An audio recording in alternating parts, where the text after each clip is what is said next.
What's up, everyone? Welcome back to the Keep It Down podcast. As always, I'm your host, Garrett, joined by my two co-hosts, Logan. Logan, say what's up to the people. What's going on, everybody? It's good to see everyone. It's good to be back in the first little in-person podcast here. We've been waiting a while to do this, so it's good to be here. And TC, as always, baby, how you feeling? Yeah, man, I'm excited. Episode 27, ready to kick back, drink some brews, and hang out with our good old friend Ray Bob here, man.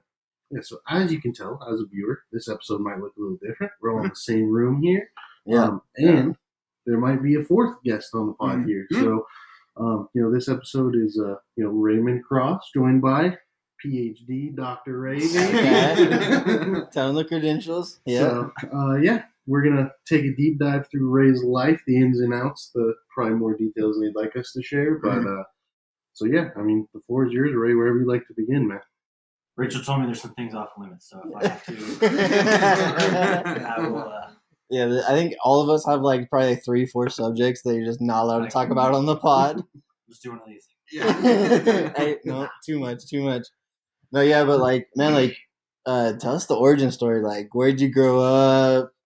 What'd you do as a kid? What was it like? All that kind of stuff. And then we'll just kind of interject as you go along. Yeah, because you're not tetraplegic by nature. Yeah. Easy. You're a transplant. So. A valuable transplant. Yes. Let's see. So we'll go back. So I was actually born in Sacramento. Sacktown. I lived there until I was in, second grade. Yeah, second grade. I had a weird ass teacher named Mrs. Dome. It's a great name. Okay. And then we moved up to Logan, Utah. Shut up. Very small. Was small at the time. That's Utah State? Yeah. Is that right? Yeah. Okay, yeah. Aggies. Yeah. Shout out J-Love. I get it. See how he's good. And then lived there for 3-ish years. Then moved down to Salt Lake. And then lived there for about 3-4 years. Lived in 2 different places. Then came out here. Okay. And that's how we got detached. Yeah. So you originally where you lived was West Jordan, right? Is that like an actual city, or is that it's a suburb of Salt is that Lake. like a Bear Valley? It's a Bear Valley. Got it. It's Okay. a Bear Valley. So you obviously played sports growing up. Did your sports begin then, or did it go back even further than that? It started in West Jordan. Yeah, because I played for Jaguars. the Jag. How do you remember? I remember that? the shorts. We'll Oh, get that's there right. later. Oh, But yeah. And the cutoff. Yeah, I remember the Yeah. shorts and the cutoff. Yeah. All right, shorts and the cutoff. All right, those are really nice shorts. By the way. So how old were you when you started football? I'm assuming is your first sport, or just played? Basketball Yeah, was my did- first, actually. Okay. Basketball. That's what I was going to say. Did Actually, you play any other if you sports? really want to get back to it, I played. I mean, does T-ball count? Yeah, of course. Okay, T-ball I counts. played T-ball. 5-6 years old. Mhm. Then did no sports, and then started playing again when I was 9 or 10 in football. Okay. Maybe 11. Got it. I was kind of a late bloomer into it. I was not exactly the peak athlete. You're in solid company there for sure. So you started playing football when you're 10-ish. Yeah, we'll call it tennis. So did you get the lineman treatment just like everyone else gets when it's their first year playing football? Absolutely. Hey, Yeah. we've all been through it, man. Especially because Utah had this weird rule where the age is different. Uh-huh. So I actually was playing with people younger than me. Mm-hmm. And then I actually had to, they called it Y up. So I had to weigh more than my peers and go up to my age group, which was super weird. Because I'm still young for our standards. I was one of Right. the younger ones in high school. I wanted to ask you a couple things about your move from Utah to Tehachapi. Was there a difference in the football culture from where you're at in Utah, or competitive level for the age? Or I think Steven had talked about it one time, Mhm. and that's why I wanted to ask you about it, is how you felt about it. The best team I've ever seen in my life, in person, definitely in Utah. Okay. There's a team, if you look up the Bingham, they're white. They look like BYU when you look at Okay. them, but they're essentially just straight Polynesian. Sure. A lot of Samoan dudes, huh? Imagine Yeah. a bunch of Nikos Yeah. Yeah. on the front line. Mhm. That's what they look like. They're just Yeah. big mammoths, Yeah. and they are mean. And they were so good. Yeah. So good. And they were from that general area, or they were? They were Got it. technically West Jordan's rival. It was not a rivalry. It was Sure, we all have It those. was a Roseman Tehachapi kind of feel. Ah. We went up there and just got our asses whipped constantly. Yeah. Constantly. It was terrible. Yeah. So when you got to Tatchby, though, like, how did the guys embrace you, or how was that like being the new guy on the scene? It wasn't. I wouldn't say it was terrible or anything. Just remember, I've never lived in one spot longer than 3 years. Yeah, so you're used to it. I'm used to being the new guy. It doesn't bother me. Yeah. So when I showed up, nothing crazy happened.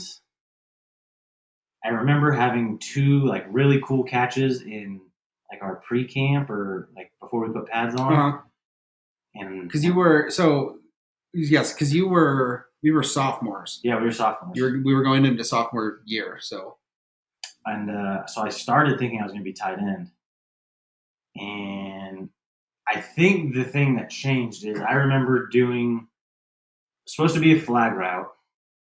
And I don't want to throw the quarterback under the bus, but I'm pretty sure he's a firefighter now. We'll leave it. Instead of throwing it to my outside shoulder, he threw it to my inside shoulder. So I did one of those. Like, wrong side. Did one of these, and as I went for the ball, Michael Louder decided to introduce me to Tatchby football. Yeah. And I just went back in the very next play, and Coach Grimes at the time was like, pretty cool. Yeah. So then they moved me to center. Yeah, that's what I felt like too. Is like, lineman treatment. Yeah, starting all over again. Yeah, it's like the best way to like earn everyone's respect. You know what I mean? Is like number one, to be a good player. Like you're gonna rise through the ranks pretty quickly. Like I went through almost the same thing. Like even though I've lived here my whole life, like going up to JV as a freshman, like I had never played with any of those kids before. You know what I mean? So like, dude, all those sophomores, like I felt like they hated us, like for like the whole summer. But then we get to the first game and we start making plays, and they're like, "All right, yeah, you guys, you're good." Mm-hmm. So I'm sure you went through the same thing. Yeah, wasn't new. Never played center. Yeah, it's weird having someone So you came to a brand new school in a brand new state, and then ended up starting at center. Yeah, your very first year. In fairness, I played right tackle my freshman year at West Jordan. Oh, okay. I played right tackle and defensive end. So I did have some lineman experience, and then all Pee-wee I was a lineman. It is what it is. Okay, so you're not the biggest guy. So if you had to give advice to some youngsters out there and say what it takes to play lineman as a slim built guy, what would be your piece of advice for them to not have the size and all the tools, but still be a productive player and a lineman? I'm allowed to swear on this. Yeah, as much as you want. You smack the living shit out of someone, and they will know who you are. Yeah, because I mean, when we were sophomores, your first like scrimmage, like in a game, would have been. Was that when we were still scrimmaging Foothill back in those days? Like a little 3-way. Little. It was Foothill and they were blue and green. Highland. Thank you. Yeah, so that would have been like your first introduction to like football here. Which I mean, I feel like there's some big kids, especially on Foothill, but mostly bigger, kind of slower kids. But and we did good with the wing tee. Like everything's based off of angles anyway. Right, so exactly. You don't have to. Winning is not the same as overpowering in the wing tee. You just get away.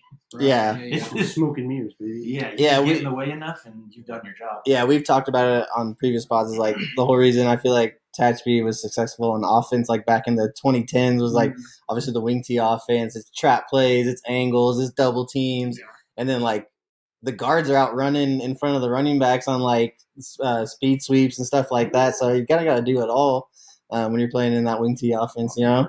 So it kind of lends its hand to more athletic linemen rather than big shamus like maybe you would encounter for the Bakersfield schools. Yeah. Yeah, exactly. Yeah. Definitely. Okay, so just kind of walk us through high school career, any notable seasons, any struggles, triumphs, anything like that. Just go season by season. All right, I want to interject right here. Yeah. I want to know your first interaction with Coach David, because the three of us have, youth football camp, so you see him out there. I want to know what it was like meeting him from like when you're in high school. So like very first interaction with him. Did you do wing tee camp? Yeah. Your very first summer? It was sophomore year. Wing tee camp. It was very weird. Because I know you were there for like weightlifting. Mm-hmm. I remember that. I'm trying to think. The very first time,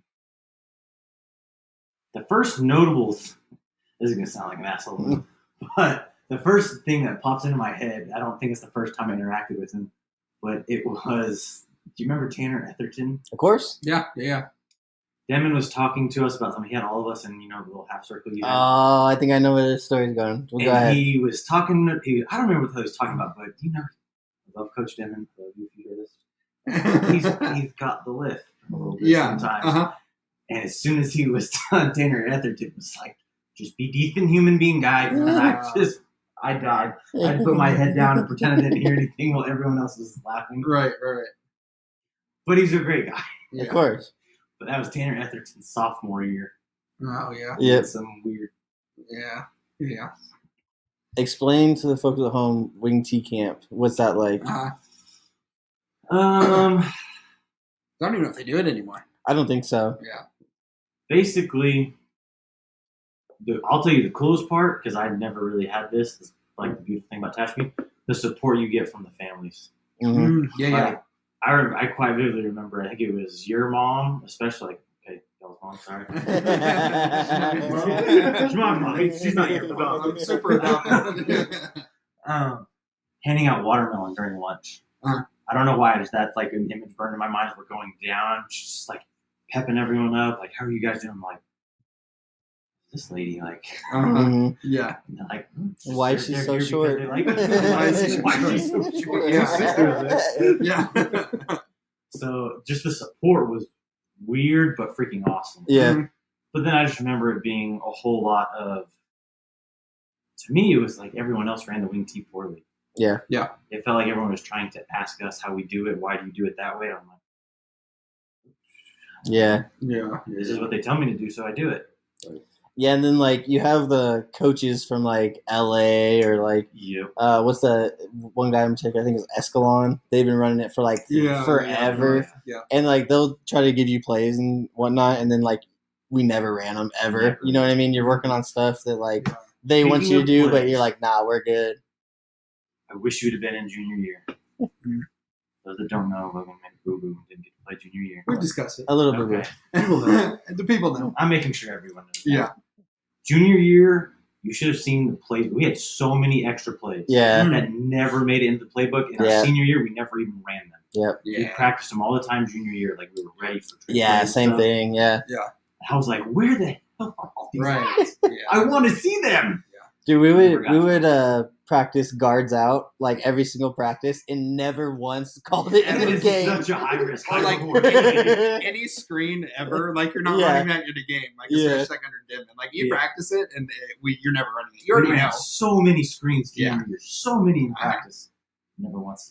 But it was crazy. Actually, one time we did run the fake punt. We used to call it Hickory Dickory. Yeah, Remember oh, that? yeah. Uh-huh. We did run that one time, dude. It's so crazy. And like, it was against Arvin of all people. And, bro, We like, wasted it on our day. bro, like, and we Yeah. barely got the first down. And it was like 4th and inches. Jeez, man. Okay, so anyways, back to high school. You're just anything, go season by season, how they turn out, how did you play, all that kind of stuff. Sure. So sophomore year, for whatever reason, I still think this is why people think I'm smart. I don't know why. But sophomore year, very first game, we're playing. It was the black and red team from LA, Segerstrom. Yeah. Segerstrom. We're playing Segerstrom, and like the entire first series, I think we got maybe 1 or 2 first downs, nothing crazy. Mhm. It's just like double A gap, double A gap, double A gap blitzes. Like I'm getting creamed. Yep. So as soon as we end up punting, I go right off and I like tell coach, I'm like, you've got to help me. I'm getting annihilated. I'm telling him, like, double A gap blitzes nonstop. Like, okay, we'll think about it. And then later on that next week, obviously we lost on a what's the counter that we used to run? Like a little tug. 3 back, 3 forward. It's the only counter play we really had with no pulling. I can't remember what it was. It's some sort of like power, probably kind of thing. It Like was a- 27 or something like that. I can't remember what it was called. Anyway, and we ended up totally messing it up and ended up being like a quarterback keeper broken plays so bad. Yeah. And I had to like defend the players and the coach to my decks. My dad was like, who the hell would runs a quarterback keep? I was like, that was not supposed to be a quarterback keep. That's supposed to be like a long counter play, and we just got lit up. Dad, he was doing his best. Come Yeah, on. he was trying hard. But later on, apparently, coach was like, wow, that was really smart for you to know that. And I was like, no, it's not. I'm getting my ass handed to me. Like, I see two angry humans just coming at me, and I can barely get a step in. To me, it was like common sense, but for whatever reason, they thought that made me very, very smart. Like, see people coming at me. You punched you in the mouth a few times. Yeah, I saw him the whole way. It was crazy. Okay, so were you guys pretty good sophomore year? Yeah, I guess that a was question for both of you, That was right? our loss. Yeah, we ended up winning league. League that champs? season. Yeah, league champs. League champs. SSL? We Yeah, beat- and you had come into Tehachapi High School at a pretty crazy time because that was like right in the middle of like the dynasty era. I mean, Yeah. so they won the Flash and Thunder. varsity like won CIF my freshman year. They won it again our sophomore year, Yep. and then you went up to varsity. What would be your next year of football for your junior year to potentially go for a three-peat with the same team, and then. Any Tehachapi fan knows how that season ended, unfortunately. Oh, yeah. So getting to this a little bit, because we all know how it ends, but Yeah. getting to the feeling Yeah. going through the season, I pretty much went through the same thing. Obviously, you guys got your Right. chip, and then I'm on the team the next year, so I kind of know what the buzz is Yeah. in the locker room, but just walk me through that year. Junior year was amazing and terrible. We were riding Drew Howell's coattails, let's be honest. Sure. Shout out, Drew. Dude, Yeah, shout out Drew. just sensational linebacker, sensational athlete, everything.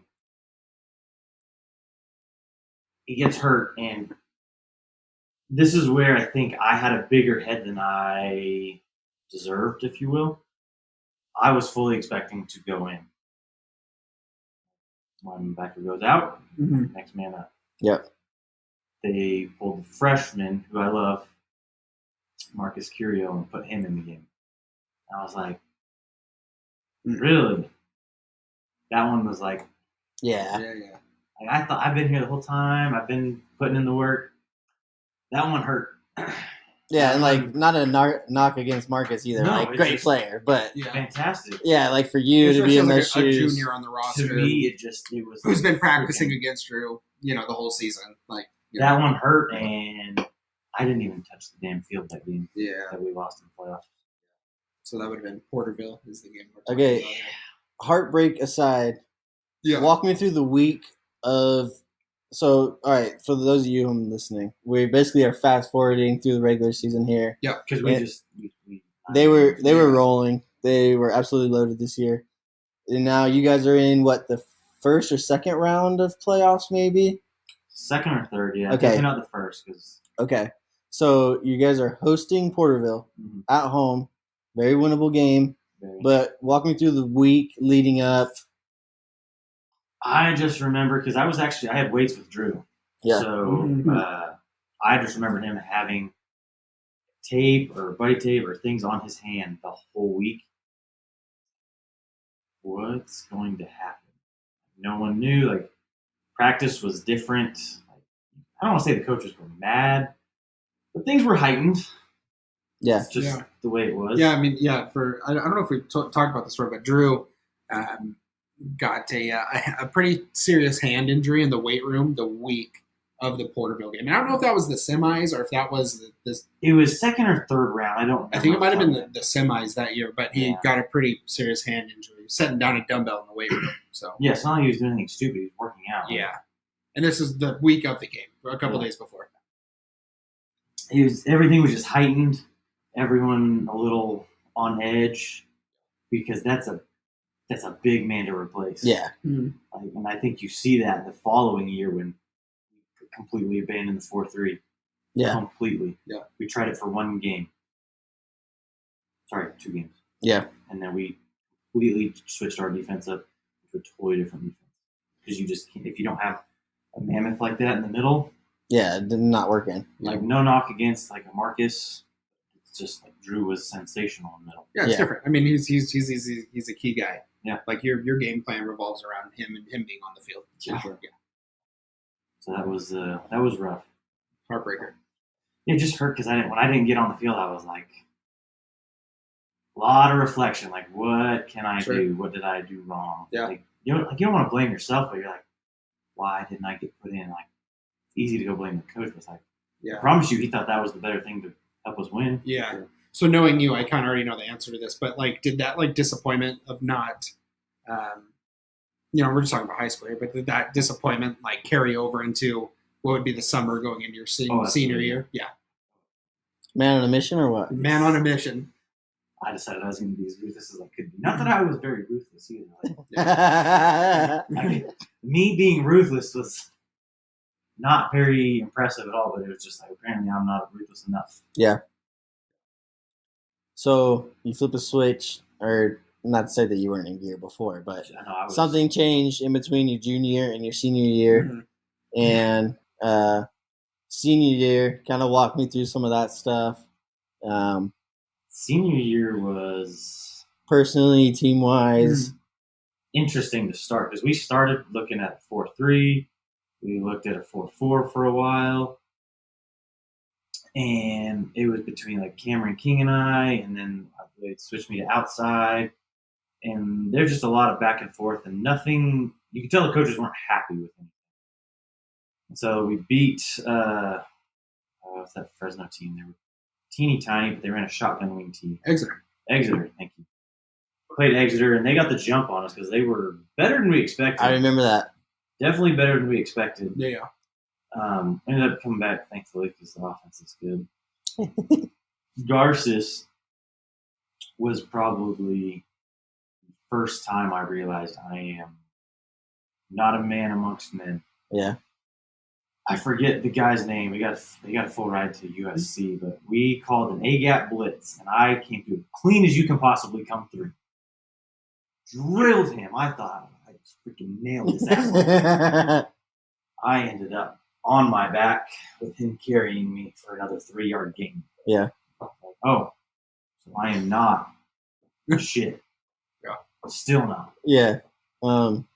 And Garces puts up like 30. Yeah, he was like 35-7. Yeah. I just looked at the shirt today. My dad has them on the thing. Yeah. I was like going through the games. Yeah, not great. That's a 2011 choke slam. Yeah. So, yeah. Yeah.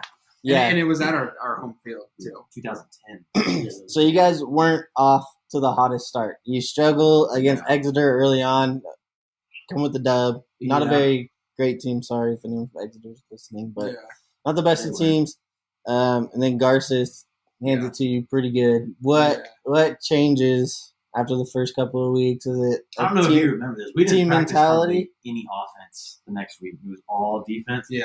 We learned a whole new system, the 3-3 stack. Now, was that before or after all the gassers you ran? I want to know what Damon said right after the game. Honestly, yeah. Like, it what wasn't that bad because I think we just got beat. Like, right. Defense didn't play well. It was 30. Yeah. 35 I mean, points. It was bad all the way around from what I remember. Offense only put up 7. Yeah. Like, I mean, I don't know. I was throwing a little hissy fit after the game. No one played particularly well.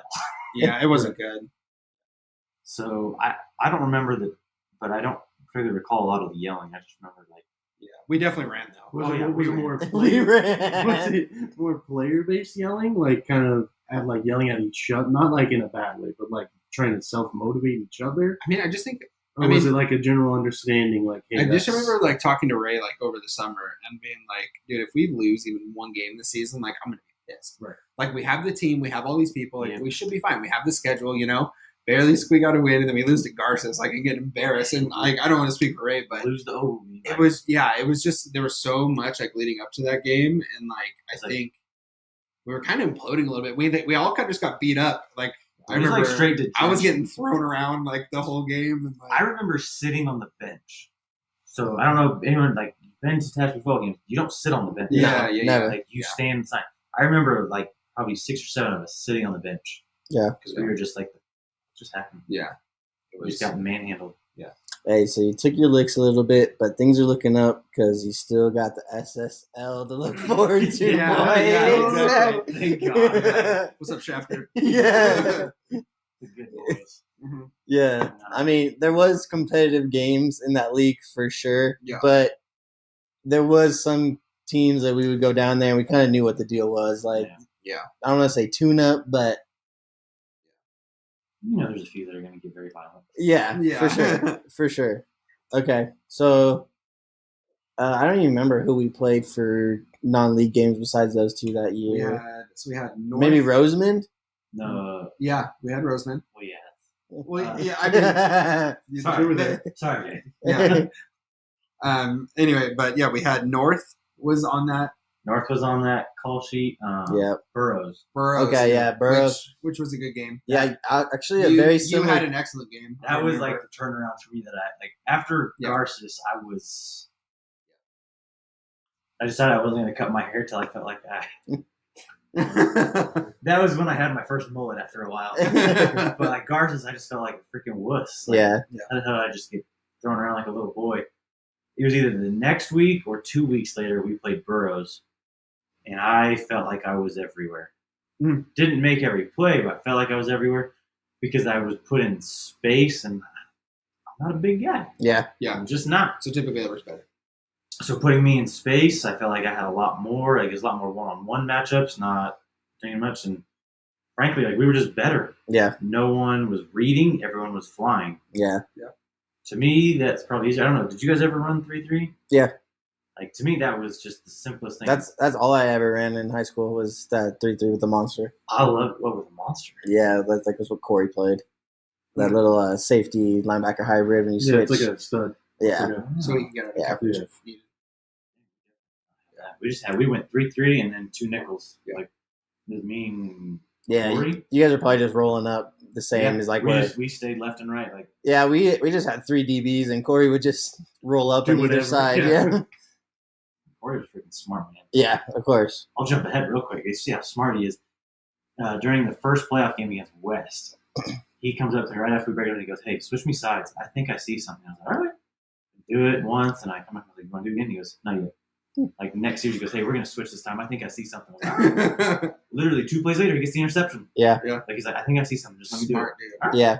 Go for it. We'll do it. Okay, so we're rolling through the SSL pretty good. Yep. But all of a sudden, Wasco's got the team of the decade, Austin Tiarina, Quentin Cheatham, and God, I forgot those names. They are coming up on the hill. What's that like? It's supposed to be the showdown of the decade. I mean, for those that don't know, they literally run just like 3 plays. Yeah. Sweep left, sweep right, student body left, student body right. Yeah. And it's literally just. And it sounds easier to defend than it is. But painful. It's a lot of bodies coming at you when it's coming to your side. Because that's probably our next biggest like test. Like after like Burroughs, we kind of had like a gap where like it was kind of just some kind of those more tune-up games, just filler episodes, kind of things. But we're definitely like growing as a team. But this is like the most hyped game after Garces. I would say. Very hyped. I remember like the week leading up to that, everyone was like, "Oh my gosh, it's gonna be great because they're undefeated." I remember there was a bunch of our team was a big fan of the Facebook beefing. There would be, and I don't remember who started it, but like there would be guys on our team that would like friend requests like players on the other team or like family members from players of like the other team or girlfriends or whatever, and they would just start like chirping them back in the day. And like this is some mental warfare. It's one thing to add them on Twitter, but going through the friend request process is crazy. So like not only is it like a shot for like the title of like the league at the time. Like there was like some threats being thrown around, like real deal like threats. So that was definitely like I feel like the next like big test for sure. And I mean, as a small middle linebacker, I feel like you did your job that game. And I mean, we ran a completely different defense. I remember it's literally just like, yes, we still have the 2 corners, but they're basically like wing defenders at that point. Yeah. And then you're basically mirroring their like offensive setup. Yeah, it's with a high safety probably. It's it's basically what it is. It's the most weird setup you'll ever see. But I actually did not play very well that game. I ended up getting pulled in like the 3rd quarter. Like, I was terrible. Which is so crazy because we were just I'm telling handling them, dude. But I'm just not, as much as I like to think I'm physical with that stuff, like I just wasn't good enough. Like I think they put Jack Blewett in for me, who's a sensational linebacker. Definitely. You can put someone in. Definitely let's do Blewett. Sure. Blewett was awesome. Yeah, dealing with that double wing is tough. And all week, I'm talking about my sophomore season. We were playing Wasco. All week we're practicing cutting.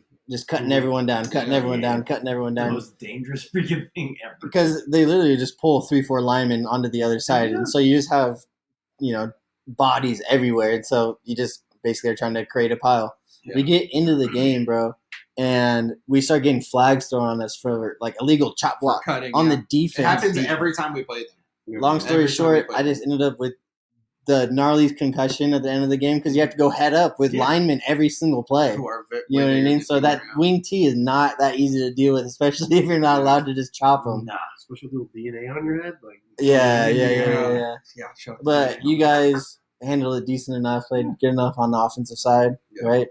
Yeah, I mean, you got to remember our offense was record breaking. If you go back, I don't know if you can look it up or anything. At the time, they were like the number one scoring offense in THS history. So yeah, I think there was like a span where we were averaging like 40-something points a game. We were lighting people up. Yeah, definitely. So we had the offense for sure. Outside of Garces, we put up a ton of points. Yeah, I think there was a stretch where we didn't put up anything less than like 43 or something like that. Yeah, because we went like Arvin, Rosemond. Well, I mean, yeah. Like we went after Sheffield. We went after like 3 or 4 in a row where the Stars didn't even play the fourth quarter. Yeah.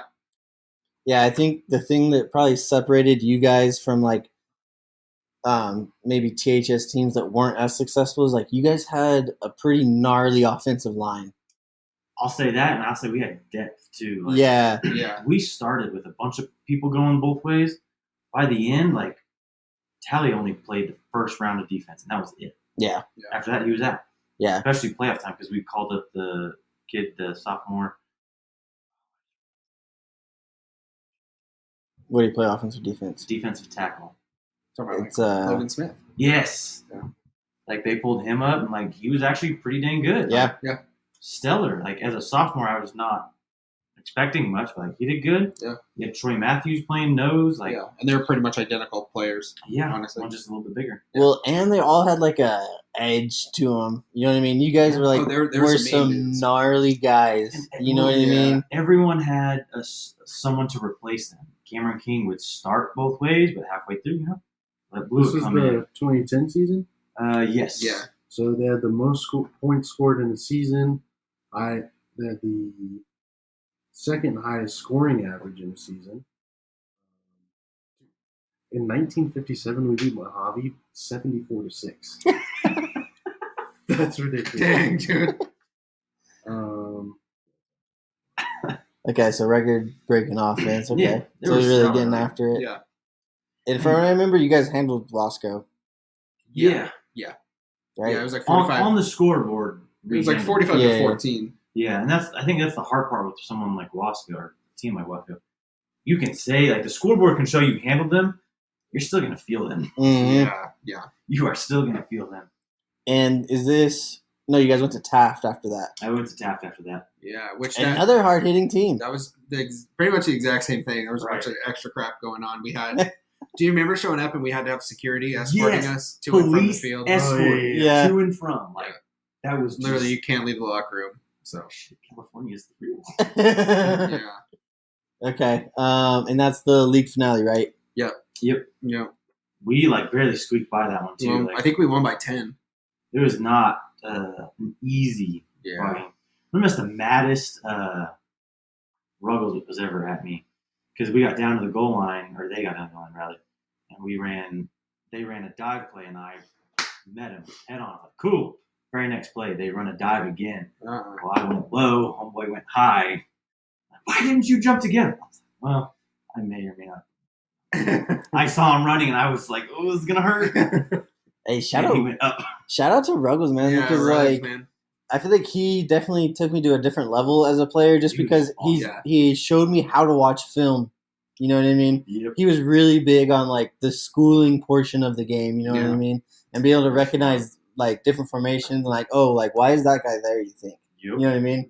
To use your especially mind on and down, definitely your side of the sticks. Yeah, so Ruggles is just a great mentor for I feel like me and you were probably pretty similar players as far as breaking down film and stuff like that. Yeah, you know I think it's mean? always refreshing for defensive guys too. Because I've always been an offensive guy, obviously, special teams, but you see coaches and they're just screaming at somebody to hit somebody and to freaking get in there and blow up the play, but it's not very often where you have a coach that sits down and say fully lets you know you need to be using your brain and you need to be seeing this, because if you're seeing it and you're playing this the right way, Like you don't have to freaking use yourself as a battering ram every play because you're already in a good position. So I mean, I always had so much respect for Ruggs, and I wasn't even a defensive player at all. So yeah, I mean, obviously the impact it had on you and you. I mean, quick side note on film though, like what's worse than when you're sitting in the locker room and you know that you have a bad play coming up? dude. You're like, oh no. Sunday before you go on, you're like, God, we played 37 hits. Yeah, I played 37. I'm so done. Yeah, I'm just gonna hope no one sees this. You fall for the play action, or you're just running the wrong way, or miss the tackle, and you look like an idiot, or like it could just be like you do something goofy during the play. What are we doing here? Yeah, You get the circle going. Yeah. No Curry. Yeah. Well, the snap could have been better, and I'm like, no. Yeah, I was gonna say, and also, so actually after that Taft game, if you remember, me and Steven and Blewett, the younger Blewett, we all get pulled up to varsity, and I talked about it on one of the, I think my hot seat episode. Dude, like, I remember being a freshman and being on the Meek squad against you guys, and I remember you and Travis Farwell giving me a nice warm welcome into the varsity world. Like, I don't remember my this. first practice, like, because we're just running meat squad plays, and so we don't know what we're doing. The coach is like, yeah, on this one you're gonna run a post and you're gonna run a curl or whatever, showing you on the big tab of paper, like and so I figured out that going through you guys was not an option, and I would have to try to figure out something else pretty quickly. So I don't remember that. Yeah, so I was saying you guys had a gnarly group of guys, and I said it on the pod, but I was like, man, like, I'm glad they got their chip, but I was happy when it was over because I was sick of going to practice every day. Yeah. Yeah, it was the coolest thing, though. I mean, because going into playoffs, I mean, obviously you and Steven both get pulled up, which, you know, Ty, obviously, you're my younger brother, and Steven is your younger brother who played on the same team as Ty. Yeah. And so, like, we had this really cool dynamic where, like, all four of us got to be on the same team, like, it was literally like pretty freaking rare. It was like when we'd be at practice, it was like playing like freaking backyard football games that we had always played growing up. And so it was the coolest thing ever to be on the team with you guys. Yeah, I remember it was like the week of Thanksgiving. So I think practices were like early morning. Yeah. And it was just like a cool vibe all week. I don't know why. I think it's just because we didn't have school. So like the rest of the day we were just hanging out after that. You know what I mean? Yeah. Yeah, it was People still got work. Yeah. Right, exactly, yeah. Yeah, it was just like we were playing like pickup football in the backyard or something, but structured, obviously. Yeah. Just something. Yeah. Okay, so I guess the floor's really open to either of you guys, but walk me through playoff time. How we getting down? Well, I told you about that West story. That's how smart Corey Lane was. Like, he was just like, there's something. Get the interception. Defense honestly kind of sucked that game. Yeah. They put up a ton of points on us. Yeah. West is kind of always like that. They have like a couple of kids that are really athletic. Well, I remember their year in one receiver. I was gonna say sensational. That I think you. Yeah, I can't remember. Side note: we're talking about the plays where you go, "What the hell happened here?" Oh boy, demolished myself and Cash. Yeah, me and Cash Knutson were on the same side, and so I'm splitting the difference. But of course, I'm a linebacker by heart, so I lean in for the play fake. And then they turn and pop to the D1 receiver. They ran those screens all the time. All the time. Cash goes for the interception and misses. So then it's like, well, shit, I better just annihilate him. Yeah. Like taps my helmet, and then I just go falling. Yeah. For those listening, just to kind of outline this guy, I mean, huge human. I mean, he's like 6'5", and he had to be every bit of 230. He's a high school Randy Moss. And fast, like quick too. He was great. I mean, I think the good thing about that game was, I mean, I'll always say it, the weather. It was freezing. It was foggy that night. And I mean, playing on the grass up in Tehachapi for the playoffs. Slows everyone down. Slows everybody down. And I vividly remember. He took a pretty good shot at the beginning of the game, too. Bub absolutely annihilated someone. Probably second quarter. Mm. It was before halftime. But I remember Bub, like, not even going. He could have had an interception. But he's not the athletic safety. He's the hard-hitting safety. Yeah. And he just went straight for a guy coming across the middle, and it was like, here's where you're at. Yeah. If you really want to, you can come through here. Yeah.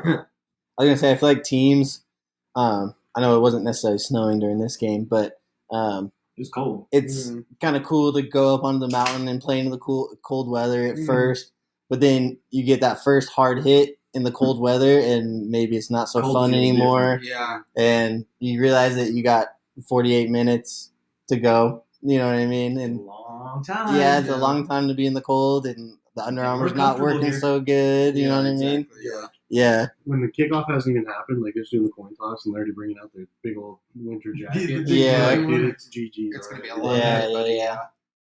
Yeah. So we go from West, who we had already scrimmaged once that year. Yeah. So I mean, we're already pretty confident. Like, Yeah, going that's right. That into was that game. That was our pre-scrimmage. Like We had a actually on we the had a field. three-way scrimmage with Highland and West at the very beginning. It was our first scrimmage, I think. Yeah. So then we go to Sunnyside after that. Yeah. The Mud Bowl. Yeah, That was yeah. Sunnyside. Straight. Like, But what are you guys thinking when you're watching tape of Sunnyside? quick. Yeah. Fresno team. Quick. Dude. Yeah. Yeah. Athletic? Yeah. Maybe? Very. Yeah. Oh, yeah. They're big in the front, but then everything else is just straight speed. Yeah. This is where like weather totally helped us. Oh, yeah. You know, so if they had their turf field to that now, back then, it might have been good I for mean, you guys. we definitely caught a break. I mean, we were, I think, and especially like defensively, like you guys just having to deal with like their speed and stuff. I feel like those field conditions were exactly what you guys needed that night for sure. Yeah. Yeah, and I wanted to say also, like, we had been in D3 for so long, and this Yeah. is the first year we're in D2. There's two players. And I feel like Sunnyside was probably the first time that D2 type schools really popped up on the screen for film. Yeah. And they're that fast. Yeah, and you just like, Because we'd never really Oh, played anyone boy. from Fresno. No. yeah, We had like a couple like LA teams roll Oh, through yeah. when we were like sophomores and stuff. But they were newer schools just trying to find their stuff. Yeah, but this was like a certified Fresno team that had been there for a long time with all those athletes. Yeah. So Well, I just remember tons of speed watching them. Yeah.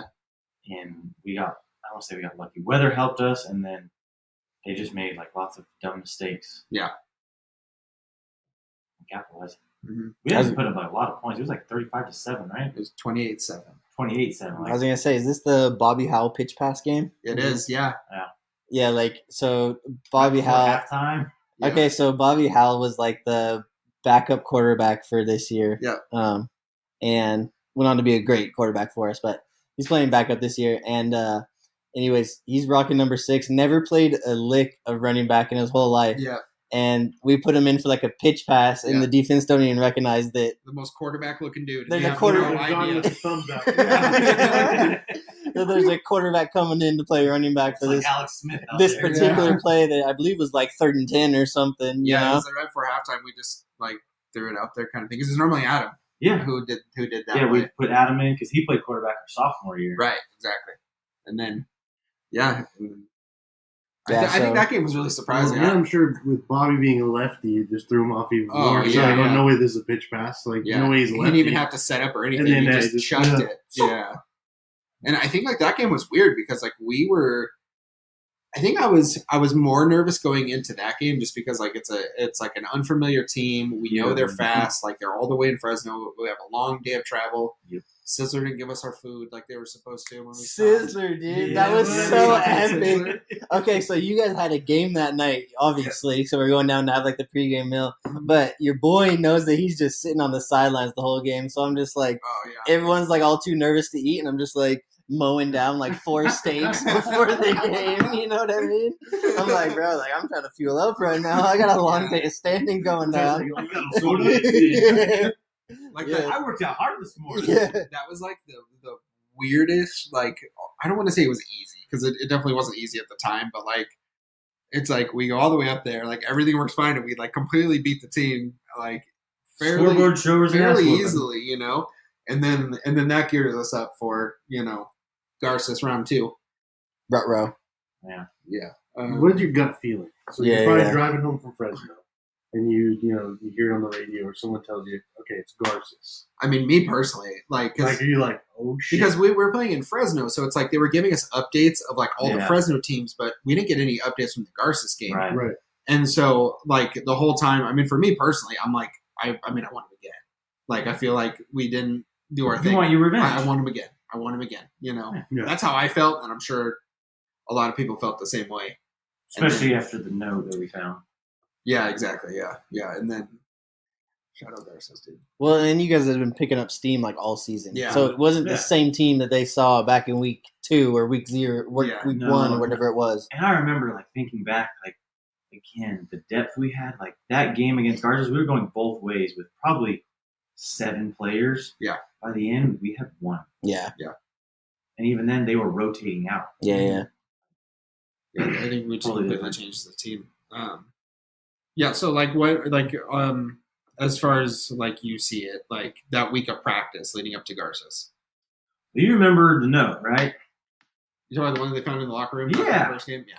You remember that? I remember something about it, but I don't remember the contents of the note. So I don't remember the exact verbiage, but I'll tell you the general gist was they don't work very hard. Everything they have is given to them. That did not sit well with me at all. Yeah. Not at all. And I think Steven paid the price for it because he ended up wearing the blue jersey most of the time at practice. Yeah. We had a call for what's his name? The guy that got kicked out of the school later on. Sykes. Yeah. And I took it personal. Mm-hmm. Yeah. It was really hard not to. So I took it very personal. I was probably more vocal than I should have been about it. We won, so what does it matter? But fun note on that, guess who forgot their pads today? That be you? Hey, I've been there before. I called Yeah, The literally. pants. The pants. I was in my girdle in warm-ups one time. I called Pops and I was like, Dad, I forgot my gear. I need you to bring it down here fast. Did you forget your whole bag? Whole bag. I've actually never heard this story Whole before. bag. My dad brought it down. So I just forgot my pants. And so I forgot the whole The- bag. the thing that was good about my situation is we just rocked solid black pants. And so like Dicks. we were like warming up or whatever, and I called my dad. I'm like, "Hey, these pants aren't in here, bro. Like, you're gonna like, can you go grab them for me?" So he was like, and I get my mom told me this story, but he was like in the stands, like, "I gotta go back. I gotta go get them real quick." And then she's like, "Well, just go to Big Five and buy a pair of black pants." And he was like, "Oh."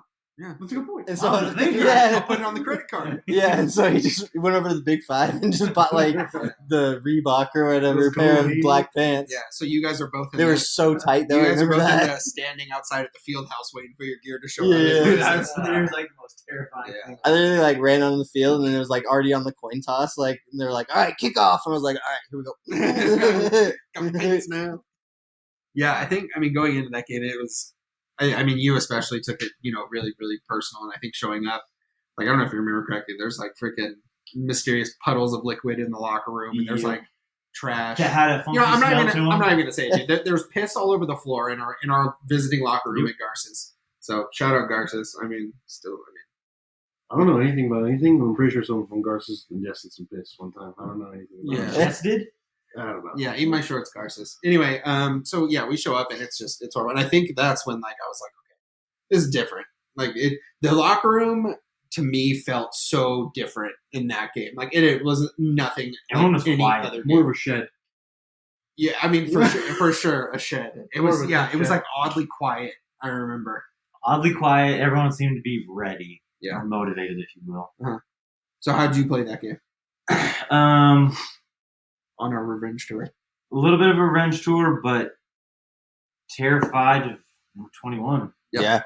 Like that was still, and we still like made one big mess up. But I think we had done so well at becoming a team towards the end because David, Lara, and I both. Honestly, I don't remember who messed up at this point, but one of us is supposed to have the edge. They're supposed to have contain, and the other one is supposed to be attacking when we're on the strong side.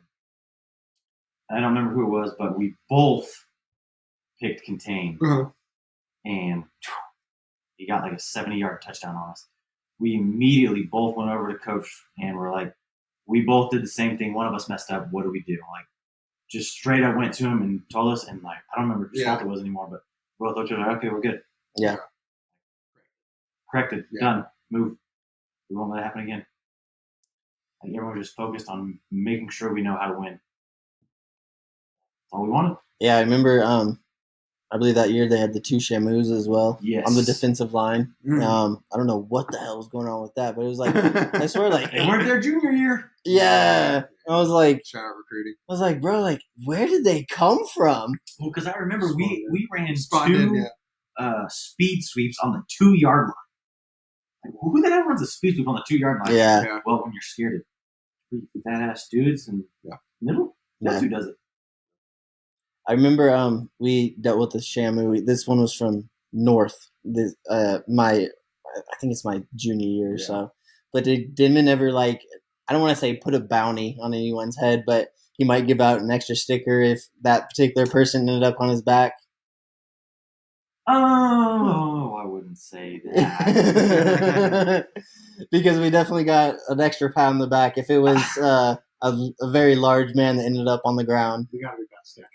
Yeah. I'll tell you this. In practice leading up that week, there was a blue jersey for Jalen Sykes, and then the Shamus had jerseys too. Yeah. So the offense was looking for Jalen Sykes, and the defense was looking for Jalen Sykes, and the offense was looking for the Shamus. Yeah. Because as great as our offensive line was, you're not going to win one-on-one. Never. Sure. Yeah. So you have to either go away from them, or you have to double team and 2-to-1, you get what you can. Yeah. So we completely throttle Garces, eat our shorts, Garces, and then Hold that. Yeah, hold that, and then we're getting ready for CIF championship. Yeah, and what's that song? Came out probably that month, 2 months before. Boys of Fall. Oh my gosh. Dude. Chesney. Okay, say whatever you want about it now. I remember, high school? I remember them playing it in the locker room. We all had to sit down and listen to, or maybe in the weight room or something. We all had to listen to it, and I was like, in the moment though, because you know it's your last game. Yeah. We know it's your last game. That was emotional. Yeah, there's a lot going into that. A lot into that third game. Yeah. Still the coolest fucking game ever. Sorry. Yeah. No, you're good. Yeah, I mean, what a game. I mean, from my perspective, but I mean, for you, I mean, again, another Fresno team, you're now having to go, and the field conditions are supposed to be way better than Sunnyside, and that team fully loaded with a bunch of giant, fast human beings. Yeah. And if I remember correctly, you're a little banged up going into that game.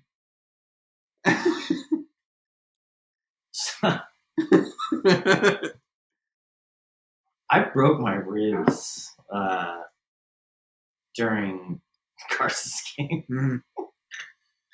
I just didn't tell anyone. Yeah. I just had the ace bandage. I remember that. You can do. Yeah. That one of the hardest hits I ever took that game. Oh, a little freaking pipsqueak. Hey, we'll get you. You never see him coming.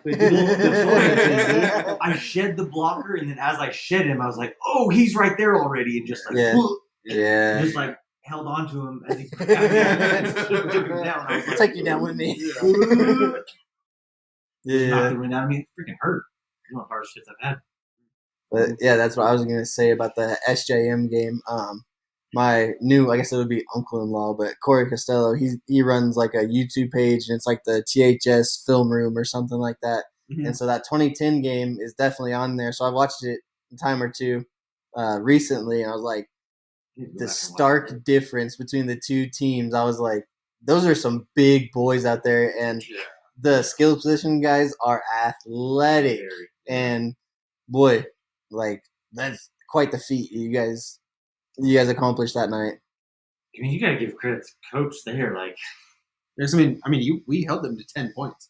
Yeah, sorry, you guys held them to 10 points. They should have won the game. If we're being totally honest. They went for it 4 times? Yeah. In the red zone. Yeah. You guys had a and bunch we held of them 4 times. Yeah. You kick 4 field goals and you get 3 of them. You win the game. Yeah. Some makeable. Some grit out of our defense that game. Definitely. Yeah. Yeah. So, I mean, you guys score on the first and last drive of the game. Yeah. I mean, the last drive, just take me through what you guys are thinking.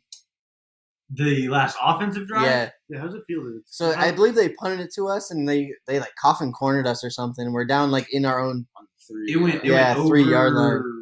Phillips' head, or he let it go. Someone's head, which he probably should have let it go because I think it landed the 30th. It was a crazy good punt. Right. They went over someone's head and we let it go, and it just trickled down. Damn. Yeah. That was not what we were hoping for. Yeah. Yeah. How does it feel? So they punt the ball. It's at like what 10 or something like that. That's close. How does it feel that you stand there on the sideline and you have to watch 11 of your peers trot out on that field and hit business for you? It's all out of your hands. You're a spectator at that point. Yeah, you did your job. That's the only thing I could tell myself is did my job. I held them to the 10 points. Yeah. So offense comes through because they came through all freaking year. Yeah. Like we just looked it up. You said what were we averaging? 40-something points a game. Yeah, something like that. Let's get 14, baby. Let's just get 14. Yeah. Let's get 14. Yeah. That was rough.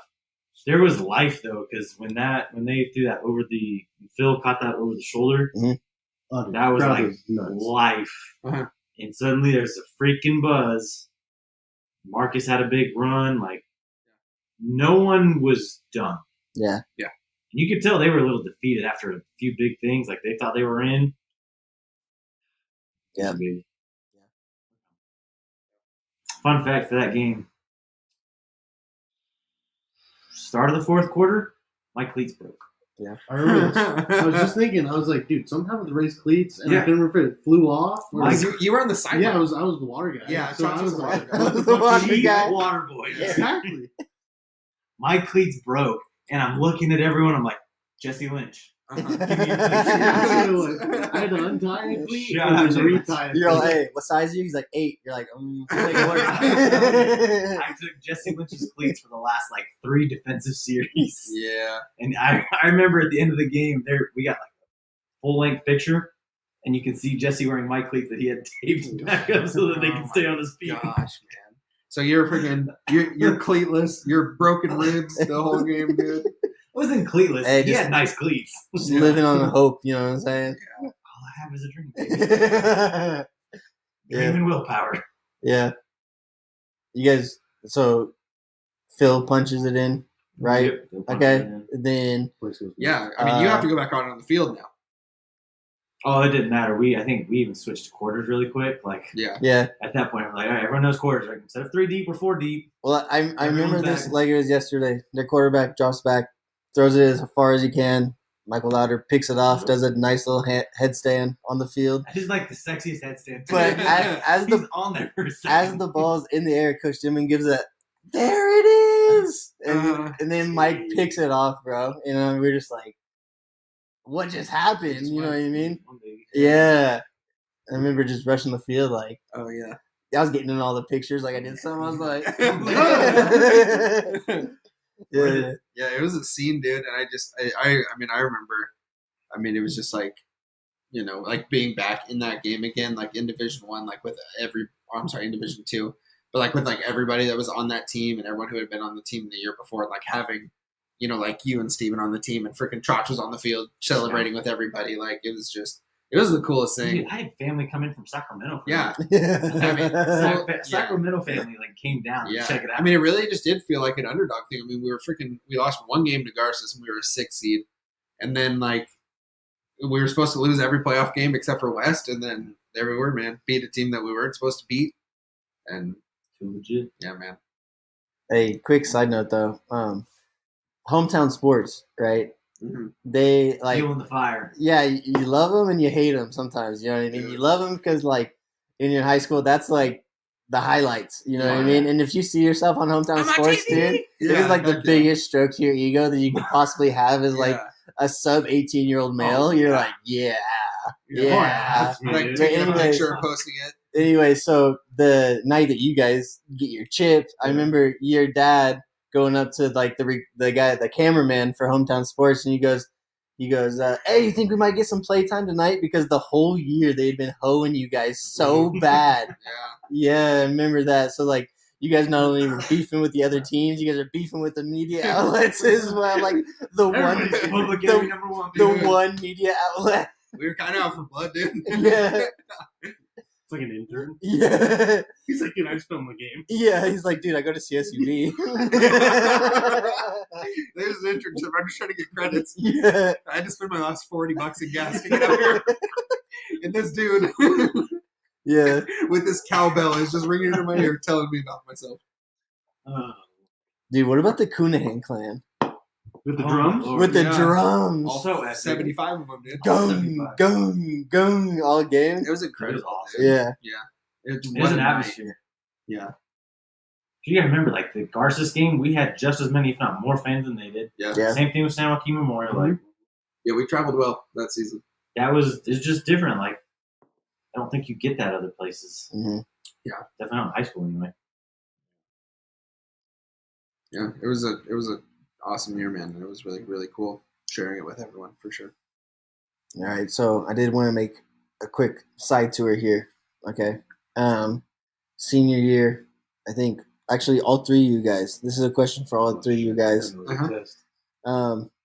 You guys all competed in a nice little beauty pageant that we call Mr. Warrior. Oh, I want you guys to walk us through what your prospective talent portion of the show was, and Time out. let me know. Okay. in my defense, I was voluntold to do this. Yeah, Can I go first? We kind of Yeah. mine's really quick. We kind I'm, of didn't have a I'm gonna. choice. You go first. Hold on. But I'm Actually, gonna tell you. But before anyone goes, explain to the people what Mr. Warrior is, how it goes down, all that Okay. kind of stuff. It's Miss Hatch or Miss USA, but attachment. Yeah, it's a pageant. It's a spin-off of a pageant, but it's guys. Yeah. Yeah. So it's like it's kind of a meme. It's a meme. It's a meme of a pageant. Yeah.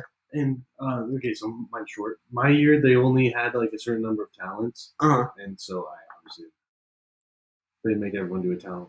It was just a couple. I'm gonna people. vouch for this. So like the three singer kids sang, and that was it. But what did you have to do though? What were the other Okay, so there's portions like of there's the? like a fitness routine. Uh-huh. There's, It's all like choreographed. Like Yeah, there's like a speed thing. So there's, did you just like bench 3 plates or what? Yeah. Yeah. So smart. For real. Okay, Why are you thinking of this now and not 10 years ago? Yeah, I we know. should have talked to you back then. I don't know. So I mean, mine. Okay. Well, Ray and I, we didn't really have a choice. Remember, we were in ASB, like we were student government, like Yeah, you guys are running it from the we were inside. Yeah. told to do this. Originally we weren't going to. We were not going to do it. We offered to help. We offered to. Right, because everything. that's our job. Like, Yeah. Well, I'm gonna say they was like, oh, we need people to help. And they're I feel let's like have it was 4 like- kids show up. a little bit off-brand for you guys to Exactly. do Well, it. it was. But yeah. like, I do feel like you guys killed it. I remember Schmog's like if little you're gonna 70s do look it, in do particular. it all Yeah, out. which and is- I've got him to like do it with. So Yeah. And it was kind of cool because ours was like, I forgot about that. It was like 70s theme. Yeah. So like we like went and like rented like these egregious suits. I had that skin tight Mr. Kool-Aid t-shirt. Yeah, for like the physical fitness Yeah. thing. Yeah. Ray, you actually came up with my talent that I did for Mr. Warrior. Ray called me from Kung Fu Panda. He called me Po pretty much exclusively during high school. That's what he called me. You're still in my phone, so. And we were like talking about something, and we were talking about like the opening monologue from Kung Fu Panda, where he's talking about the 10,000 demons from Demon Mountain and all that stuff. And then Ray's like, dude, you should just do that. So I'm like, well, maybe I should learn it. So I learned the entire first opening monologue from Kung Fu Panda. I went down and rented, no joke, a panda costume and gave the monologue in a panda costume. That was my talent. Okay, Fantastic. respectable. Yeah, and that was all Ray. That was Ray's idea. Were people just confused? I was. Oh, there, I'm but sure. Out there, just like, what the fuck is this? I am sure. Can I just say, I don't remember who won, but I can tell you who I think should have won. Zach Tim. What did he do? Remember he did the freaking hoedown dance? Oh yeah, he did freaking He did sensational. Cotton It Eye was. Joe. It was. Cotton Cotton Eye Joe. That was Yeah. sensational. That was really Yeah. good. It went to someone who had real talent. it That was good. was like he was like singing really good or something, but Yeah. no one was into it. Yeah, I'm pretty sure it was good. Yeah. I'm over here pulling out all the stops. Yeah, so I remember, Ray, you coming up with the talent was kind of tough. You didn't really know what to do until you did. Mine was freaking cringeworthy, dude. Looking back at it, Dude, I was in a That's panda what- costume, yeah. literally I was still reciting thinking an mine's animated worse. movie. mine just screams I peaked in high school. That's all it says. Hey, right I was there. involved in it, so I got to have fun too. Hey, so you recruited 10 of your buddies. You said, here's what I'm going to need from you guys. Not 10. Who did I get? I need you guys to take a knee for me. I got So, you, Zach. Zach, and I think Caesar. Because we were all in it. we were all in it. Yeah. And I gave 2 different monologues from Remember the Titans, probably the best football movie ever. Sorry. What? I know. This is where you guys remember. I told you you guys had some of the worst opinions on the planet when it comes to the college football game ever played. This was another one you guys had poor opinions on. But Okay.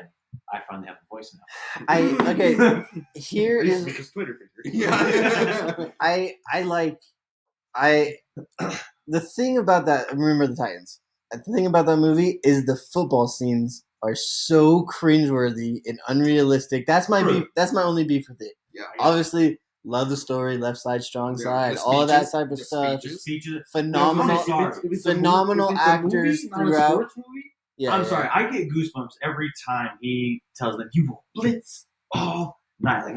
Like I'm starting to get goosebumps thinking about it. Like that is like the scene that just Yeah. I love it. Okay, well, I get goosebumps every time I think about it. yeah. Yeah. So monologue from Remember the Titans? Titans. That was very cringeworthy. In our uniforms, mind you, or not uniforms, but jerseys. jerseys. They gave us our jerseys. I made you guys have the green ones, and I did the white, or vice versa. Something It was cringeworthy. It screamed, "I will never Yeah. do anything after high school again in my life." Okay, well, since we're talking about cringeworthy parts of our histories here, I don't even know if this is cringeworthy, but this might have been like the best end of year highlight tape that was ever created. But after you guys' senior year, you remember you guys came out, or I think Chrissy Garrett made it. But it was like it was like a highlight tape, but it also had the skits in it. Oh my god! You know what I mean? So time out. We did that before the season. Yeah. We did all those acting gigs. Well, most of them. I think you did some, did Chach and and Connor Tim actually make an appearance on that as well? right? Yeah.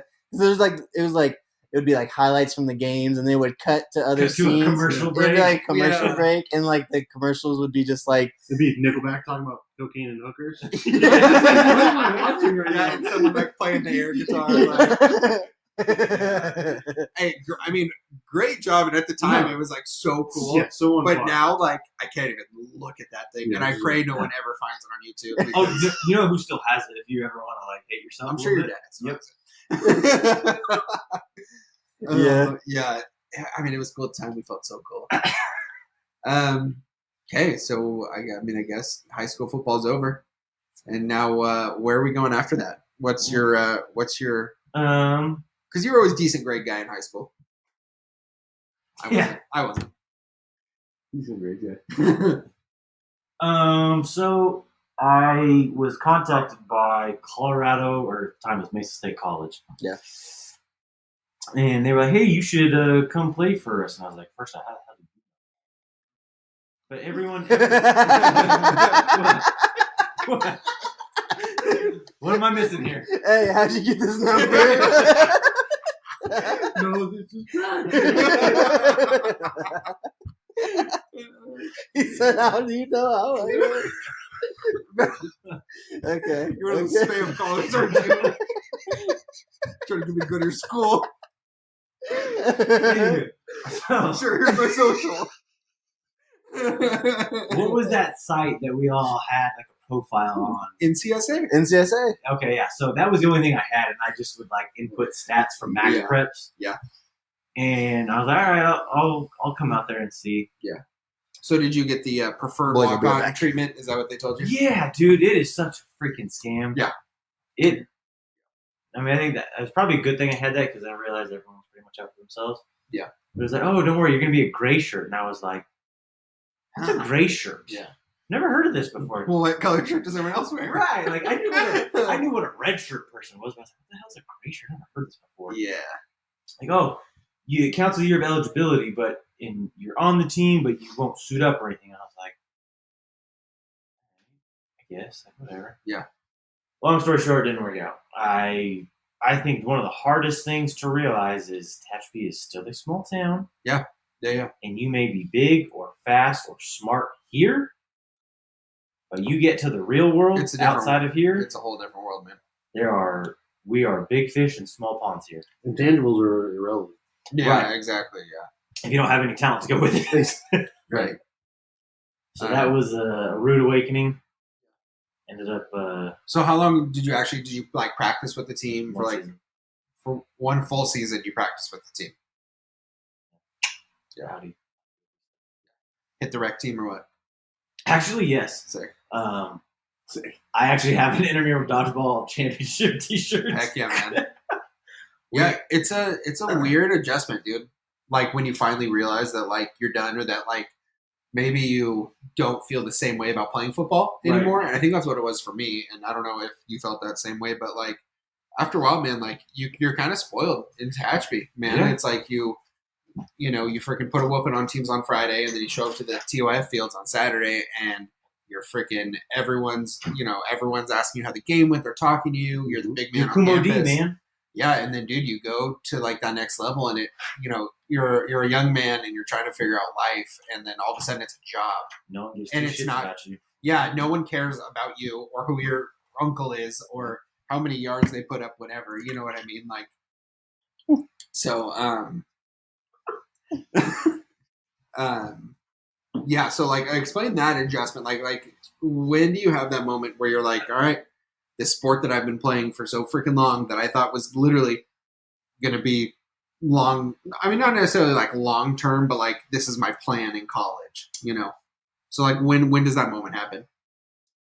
Basically, they tell me that they're not going to give me any scholarship or anything. Like they're not going to redshirt me or anything. Like that's right. But they told you were a preferred walk on. right. So when they told me that they weren't going to redshirt me, Yeah. I was like, huh, I think I see it. Like, so you're welcome to stay as another gray shirt, and I was like, Yeah. This is not, yeah. Basically, no, yeah, we just don't think you're going to fit with us. I'm like, all right. And they were going through a coaching change too. I mean, they were terrible. Yeah. They went like 3-7. Those coaching changes. TCU, you also went through a full staff. I was gonna say, dude, that was like Yeah. the same stories that I had. Literally, I told you that on my hot seat. Yeah, I was like, I think I need to figure out what life is outside of football. Right. It's pretty much the only thing I cared about. So Yeah. I'm not gonna lie, I did not first semester Nobody at does. all. I feel it. At all. If Rachel hadn't to come up second semester,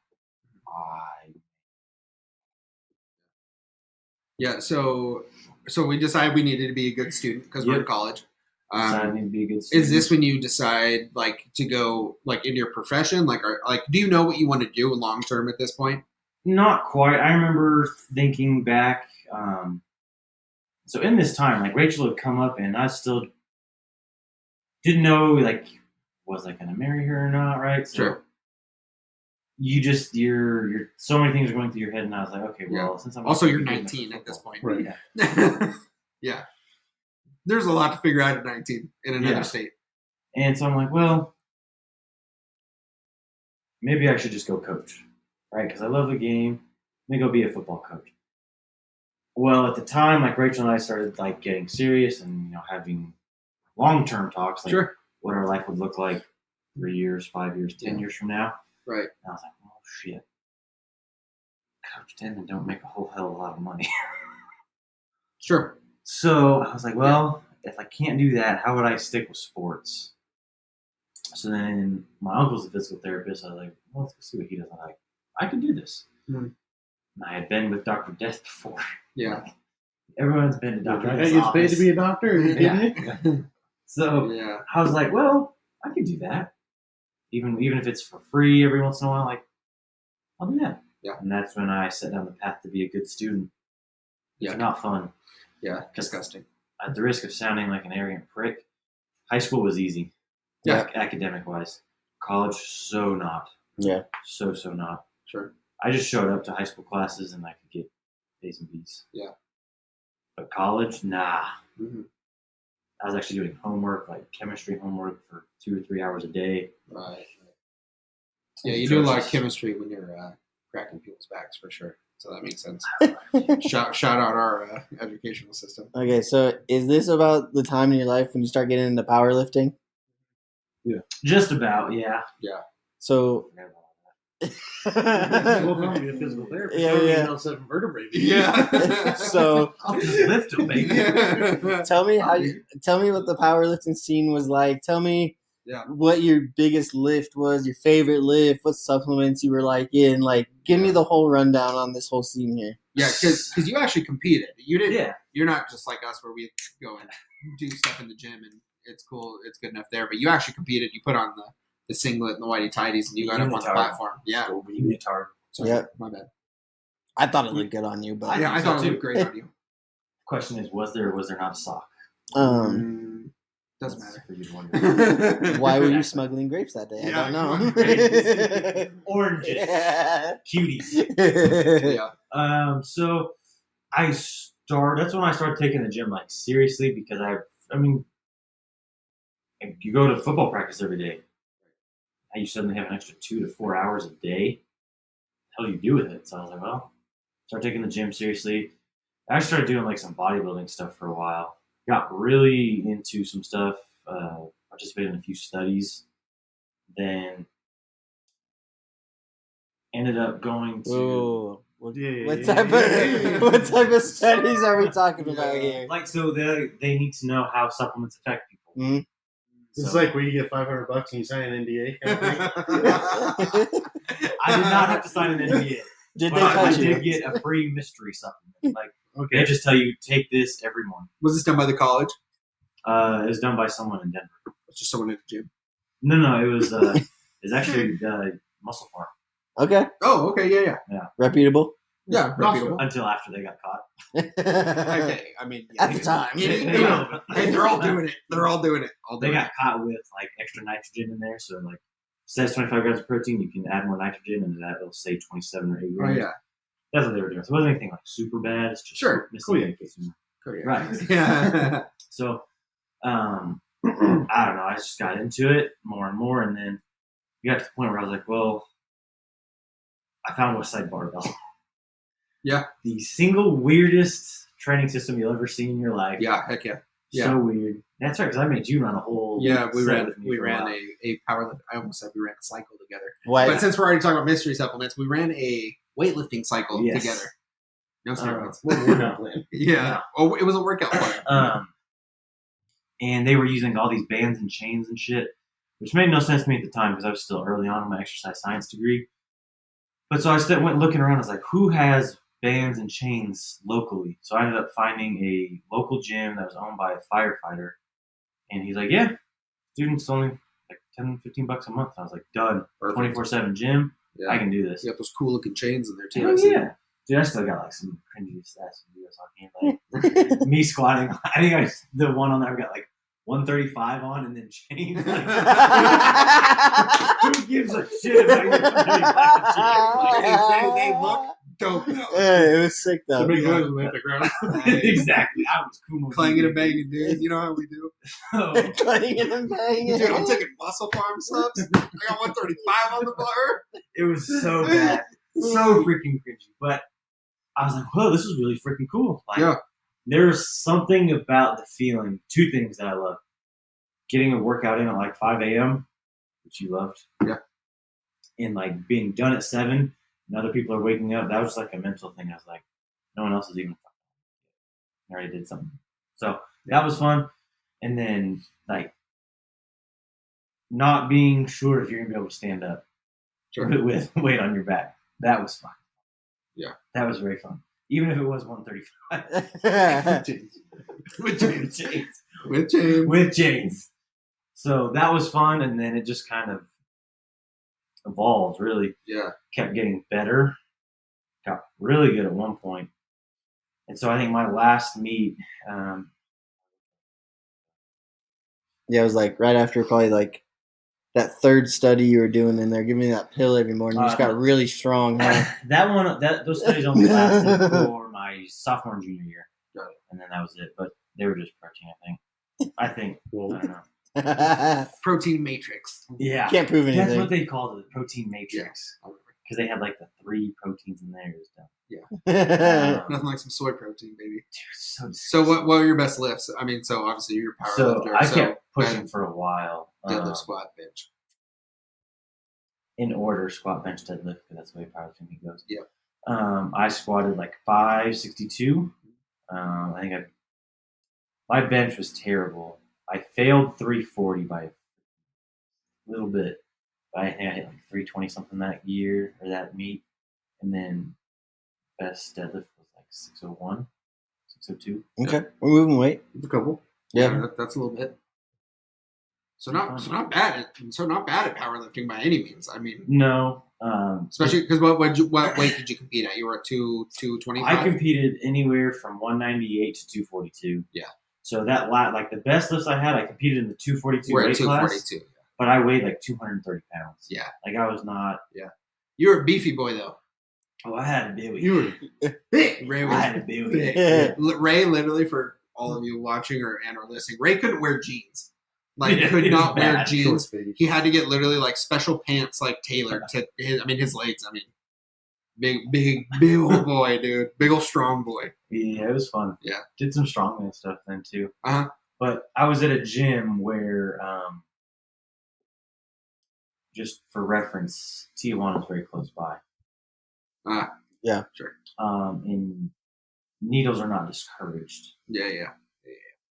So I saw what these guys were doing to outlift me, and I was like, nah.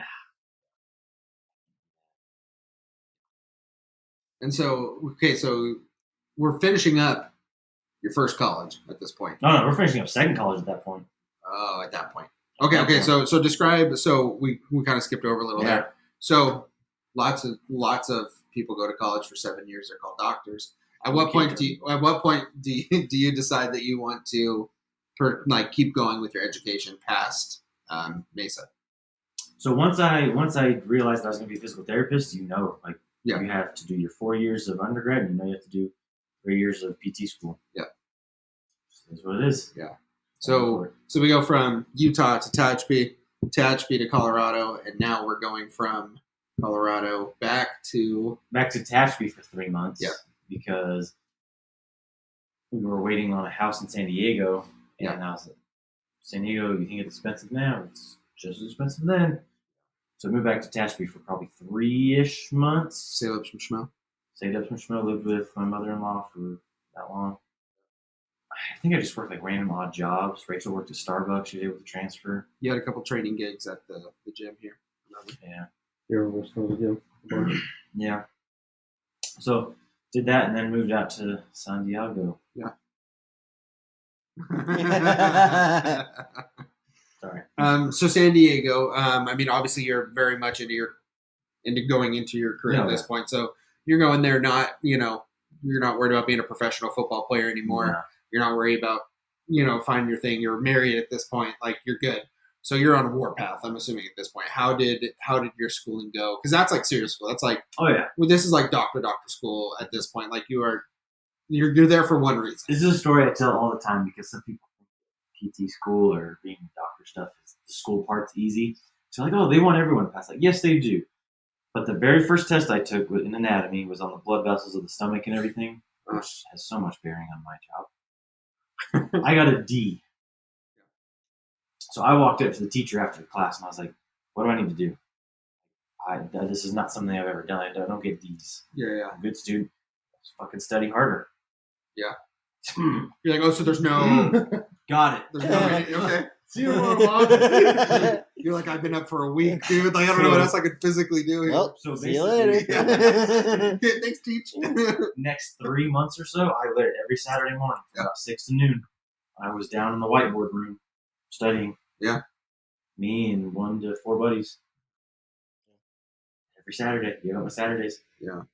What you gonna do? Saturdays were not for the boys. Saturdays No. were not for the boys. Not if you're trying to They be were for the down. boy. It was terrible. That wasn't very chill of you. Give up Saturdays like that. Yeah, it's kind of crazy, dude. Had to. Once you're in, you're in. Yeah, no, I get it. It's that or you drop out. And Yeah. Who the hell wants to fail? Hey, I've been there. Been there. Couldn't do it. Shouts at us. I just couldn't do it. We wanted to go to the NFL. It didn't work.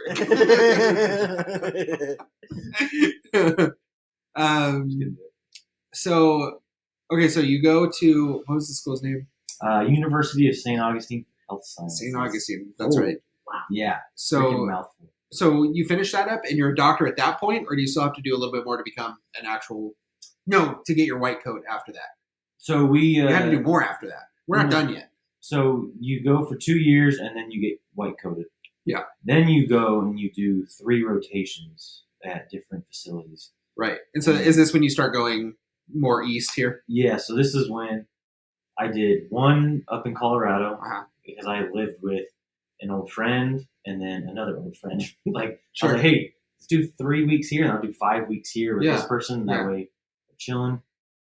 Smart And of then- you. I'm just a freaking broke college kid. I ain't trying to, Right, to do right. anything. So then I go, and that was at a outpatient community hospital. Then I did another 8 weeks at, this was 10 weeks, sorry, at some sports clinic in Arizona. But basically we were inside of a racquetball club. Yeah. So that one was fun. I got to work with a softball player. They had PRP injections. So that's basically where they draw your blood, spin it really fast, get rid of the stuff they don't want, and then add some stem cells and then shoot back into you. Yeah. And she had like a crazy rehab and ended up I wrote a paper on her that got published. That was fun. Find that on Interwebs. in the web somewhere. That was cool. And then I went and worked at the VA for 10 weeks. Well, Yeah. Out in Columbia, South Carolina. That's right. go Gamecocks. Yeah. And how was that? I will never live in South Carolina. But Which is funny because we'll get there. But working for the VA, that's a different type of clientele. yeah. Extremely. Yeah. Yeah. Extremely. Because we're going from racquetball players to people that have I mean, you Just just served in Nam. yeah. literally served a nom. They've got blown up, like, real serious stuff. Amputees, some people just with headaches, like it's all over the place Yeah. stuff you get. But it was fun, it was interesting. I was like, man, I could see myself doing this. Yeah. Yeah. So so after I don't want to call it a residency because that's not what it is. After all your traveling, Sure. so you finish in South Carolina, and then what happens after that? I come back for one final semester, and it's basically all electives. So I moved back to Tashby for a little bit. Yep. Because most of them are online, or they're weekend courses. So I would only go there like Thursday, Friday, Saturday, Sunday. So again, lived with mother-in-law for 3-4 months. Mhm. Well, I just went down there, and I would either stay in a hotel, or I'd be like, Danny, Yeah. how's 230 racks for my stay? I think you ended up staying with us one time. I think I we stayed lived with in you Orange one County time? at this point, and you had an assignment to submit, and we were still waiting for our Wi-Fi, and we had to drive to McDonald's That's right. down the street with your laptop and turn in an assignment. The It was like struggle bus. 11 at night, dude, and we're at this sketchy forgot about McDonald's. that. Yeah, yeah, you showed up. Yeah, living Yeah. in Tustin.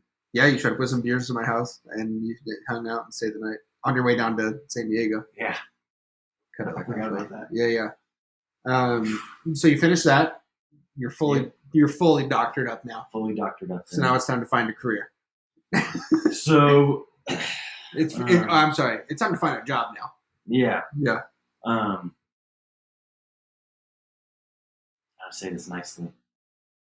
Cost of living's high in California. Yeah. Mm-hmm. So I looked at jobs, applied for some, and I was offered one here, but at the same time I was offered one in Tennessee for $1 an hour less. And just for reference, like the average home price in Tehachapi at the time was like $300,000. You can get a mansion in Tennessee for that. Yeah. Yeah. $300,000 in Tennessee gets you probably 6 bedrooms, 4 bathrooms Yeah. at the time. And it's only you're making $1 less over there. $1 less. Yeah.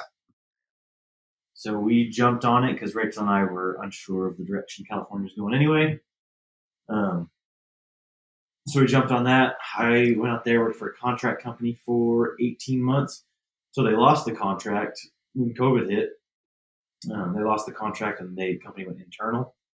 So I left that company shortly after they started making me drive an hour one way. Uh-huh. I was like, I'm not doing this. So I went and ran not my own clinic, went and became a director for a different clinic, all outpatient. That was fun. Did that for 18 months. And then the Navy was like, yo, dog, let's go do it. I said, okay, do the Navy thing. So Now sign we on the dotted line. Sign on the dotted line. I am property. Hiring me. So you signed on the dotted line, and then where did they ship you off to for? Because you already your circumstance is a little different. You're not the typical. You went and talked to a recruiter who said you were going to be a sniper in 7 months. Well, that's And then- that's what I was gonna say. Is like, I'm not even sure if I know the answer to this. Yeah. But like, are you like, you got to go through some sort of boot camp? Like, what's the process like for you joining the Navy, being a fucking doctor? Yeah. There's 3 different ways. Like you have the enlisted people go through what you traditionally consider basic boot camp. Yeah. That's not me. Yeah. Right. I'm in a totally different rank structure. Okay, pause. Can you imagine Ray in boot camp with like 17-year-old Oh, kids? yeah. Okay, Jenny, I've been continue. punching folks. Yeah. Now I'm in charge of the 17-year-olds and Exactly. 18-year-olds. Right. So then you have the officers. The officers go one of two ways. They either go to officer development school, which is basically we're restricted to our job. Like we have high needs jobs in the Navy that they will only ever ask us to do our job and slightly wider. Like they can't just say, hey, bro, you're going to go work with Navy SEALs and be their commander. Like, that shit will never happen, which is a good thing. I'm not Billy Badass. Or you can go to OCS, and that is an unrestricted line officer where they can do anything from making you be commander of Navy SEALs to being captain of a boat. And anything in between. You can also go do recruiting gigs. Anything in between. So I got to do the ODS where I'm specialized. I will only ever be asked for very minimal left and right lateral limits. And my school's only 5 weeks compared to everyone else's like 12 and 13. Right. There you go. It's like an accelerated, like just to make sure you're under, all the fitness. Yeah, it's like, hey, we have this guy. He You're needs competent. this job. Uh-huh. We need him to jump through these 5 loops. It's pretty quick and dirty. Yeah. They don't want Teach to him the waste it. naval songs. Let's do the thing. Let's, He's going to be a proper You know how to seaman. put your uniform on. let's put him in a hat. You know what I mean? First things first. Show where the poop deck is and let's Yeah. get him out there. Yeah, the poop deck. What side of the boat is this? Shit, I haven't been on a boat yet. Dude, I got a friend in the Navy who's actually in the Navy, and his boat was in the dry dock for like the first 3 years of him being in the Navy. Didn't move. Literally didn't move. I got a buddy in there right now. He hates it so much. Just sitting on a big floating thing. I'm going to see the world. Nah, you can literally drive to the boat every morning, walk in. This is be gonna like, be a movie. "Ooh, what are you doing?" So explain a little bit about your job now. So after you go through, I'm gonna call it boot camp. After you go through boot camp, right? And you so what exactly do you do now? You're in the Navy. What do you do now? So now I work in a sports medicine clinic for Marine Corps Recruiting Depot, Paris Island. So South Carolina. Yeah. So we're back to South Carolina now. South Carolina. Go Gamecocks. Go Gamecocks. Just for those that are listening, I would never want to live in South Carolina. Right, but you do it happily because it's your job. There you go. Hear that? So basically, there's people break in boot camp a lot. Sure. And if you ever remember growing up, there's the few, the proud, the Marines. Yeah. Those guys don't change their ways for anyone. Yeah, they're super few. They are the most stubborn individuals you'll ever meet in your planet or in your life. Everyone else has like changed, modified things, and adapted. And it's like, nah, bro. Uh-huh. You still got to do all this same shit. So they break a lot of people. Yeah. You got to fix them. I got to go rehab them. Yeah. That's what I do on the daily. It's fun. What's your most common? What's your most Yeah. recurring treatment? You don't have to get into specifics. Yeah, obviously. Right. Something. Stress fractures. So you develop stress fractures from basically it's overtraining over time. Right. So working too hard, not resting enough, Yeah. Right. bones break. Mm-hmm. It's the most common thing I treat. So it's mostly like you'll get a patient, and then are you necessarily flipping them back into their Yes. training? Okay, so you're not like flipping people out necessarily most of the time. On Like Saturdays, occasionally, right? On Saturdays I do. Okay. So like we have a rotating Saturday schedule. So on Saturdays they'll come, oh, this leg hurts or that leg hurts. So I'll take X-rays and I'll look at the X-rays and go, all right, your shit's fucked. Come back in 6 weeks, buddy. Yeah. Yeah. Other times, you're good. Quit being a wuss. Yeah. So South Carolina, outside of the Navy, right? So Yeah. you move, you're fully married, kids, the whole thing now. So pros and cons of being on the East Coast. Because then there's got to be good things. There's a lot more airports, dude. So many airports to pick For from. sure, bro. In case you need to fly anywhere. The only thing out here is LAX and Burbank. Yeah. Unless you want to drive to San Diego, 6 hours away? Yeah. Is there anything? Because none of us have really none of us have been to the East Coast before. I'm in DC, but it's pretty far north. So the southeast over there. What are some things there that you like prefer more about over there than here? Yeah. I mean, you guys lived in Knoxville for a while there, so Electric. big volunteer guy. Electric. Yeah. So I mean, obviously we despise LA and all the teams within it. But how is it being like a Tennessee fan, like living in like Tennessee? Great. I mean, obviously Tennessee isn't your number one team, but I mean, Fridays we were allowed to wear jerseys and whatever we wanted. It was fantastic. Yeah. Hey, Peyton Manning, am I right? And you guys had Rocky Top, huh? It's such a beautiful song. But there is Rocky Top just before you got here, dude. Yeah, it's true. Yeah. All right. So one of the wildest things is like you think fans are crazy here, or like you think crazy fans you see on TV. Yeah. There is a private person who tracks all jets in and out of Knoxville when they fired the guy before Heupel. I forget his name off the top. But they fired the coach, and so they're sending private jets out to go. And they're like, this jet's going to Michigan, this one's going to Florida. Like, who are we getting? They knew who was coming before they announced it. Do that for recruiting too. It is freaking insane the way the Yeah. SEC does everything. SEC's no joke. Saturdays in the South. Dude. Yeah. It is nuts. So nuts. Yeah. So I mean, really, I mean, that kind of brings us to current. I mean, without going into too much, what kind of like what do you see like yourself doing next, as far as anything goes? Stay in as long as the Navy will let me. It's people think it's easy to stay in as an officer. It's definitely not. If so, I get 2. We call them looks. So there's my name and resume, if you will go before a board 2 times. Yeah. If I don't promote in those 2 times, I'll be kicked out. Go with that. So I do that, and hopefully I make the next rank in 4 years, somewhere in that range.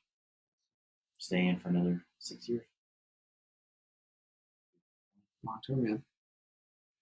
I mean, there's no way like you saw yourself like being in the Navy, like especially like going like into college. Like, I was gonna say it's interesting because a lot of people go in the military for the GI Bill afterwards. Free school and all that stuff. So it's really interesting that you did all that stuff beforehand on your own burden, and then you're like, oh, the Navy. So it's just an interesting train of thought that most people don't do. So, well, when we lost that contract, and I started driving an hour one way. Started listening to a lot of podcasts because I'm driving 2 hours a day. Sure. And like talking with Rachel, I was like, what? Ultimately, I want to give our family the most possible stability. How could I do that? It's the easiest way to do that. Yeah. Free healthcare. Like the boys will get a GI Bill as soon as I hit 6 years in. So they'll get half their schooling paid for. Unless I have more kids and then we split up more. They'll have that, free health insurance. Maybe cost of living raises, like I get raises every year I'm in, or every 2 years I'm in. Don't you get extra for being married as well? That's for Actually, the housing allowance, but yeah. But I don't see any of that for the home base. Right. Definitely some perks though. Trust my checkers. What's the worst thing? FBI, don't listen for a second. Yeah. I mean, the worst part is that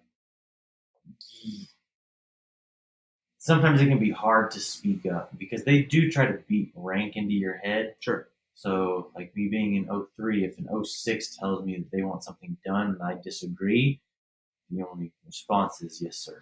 Yeah. That can be hard, and then your property. Right? At any point, I still don't know where I'm going to go next year. I know I'm moving sometime next year. I don't know where. Could be Lemoore. Could be Alaska. They could extend me. Nice. Perfect. Yeah, Could be Lemoore. Virginia. Shouts out Lemoore, dude. Could be San Diego. Like, we don't know. Could be Japan. Yeah. I just don't know. Yeah, I mean, Rachel's been with you pretty much for this entire ride. Well, that's exactly what I was going to say.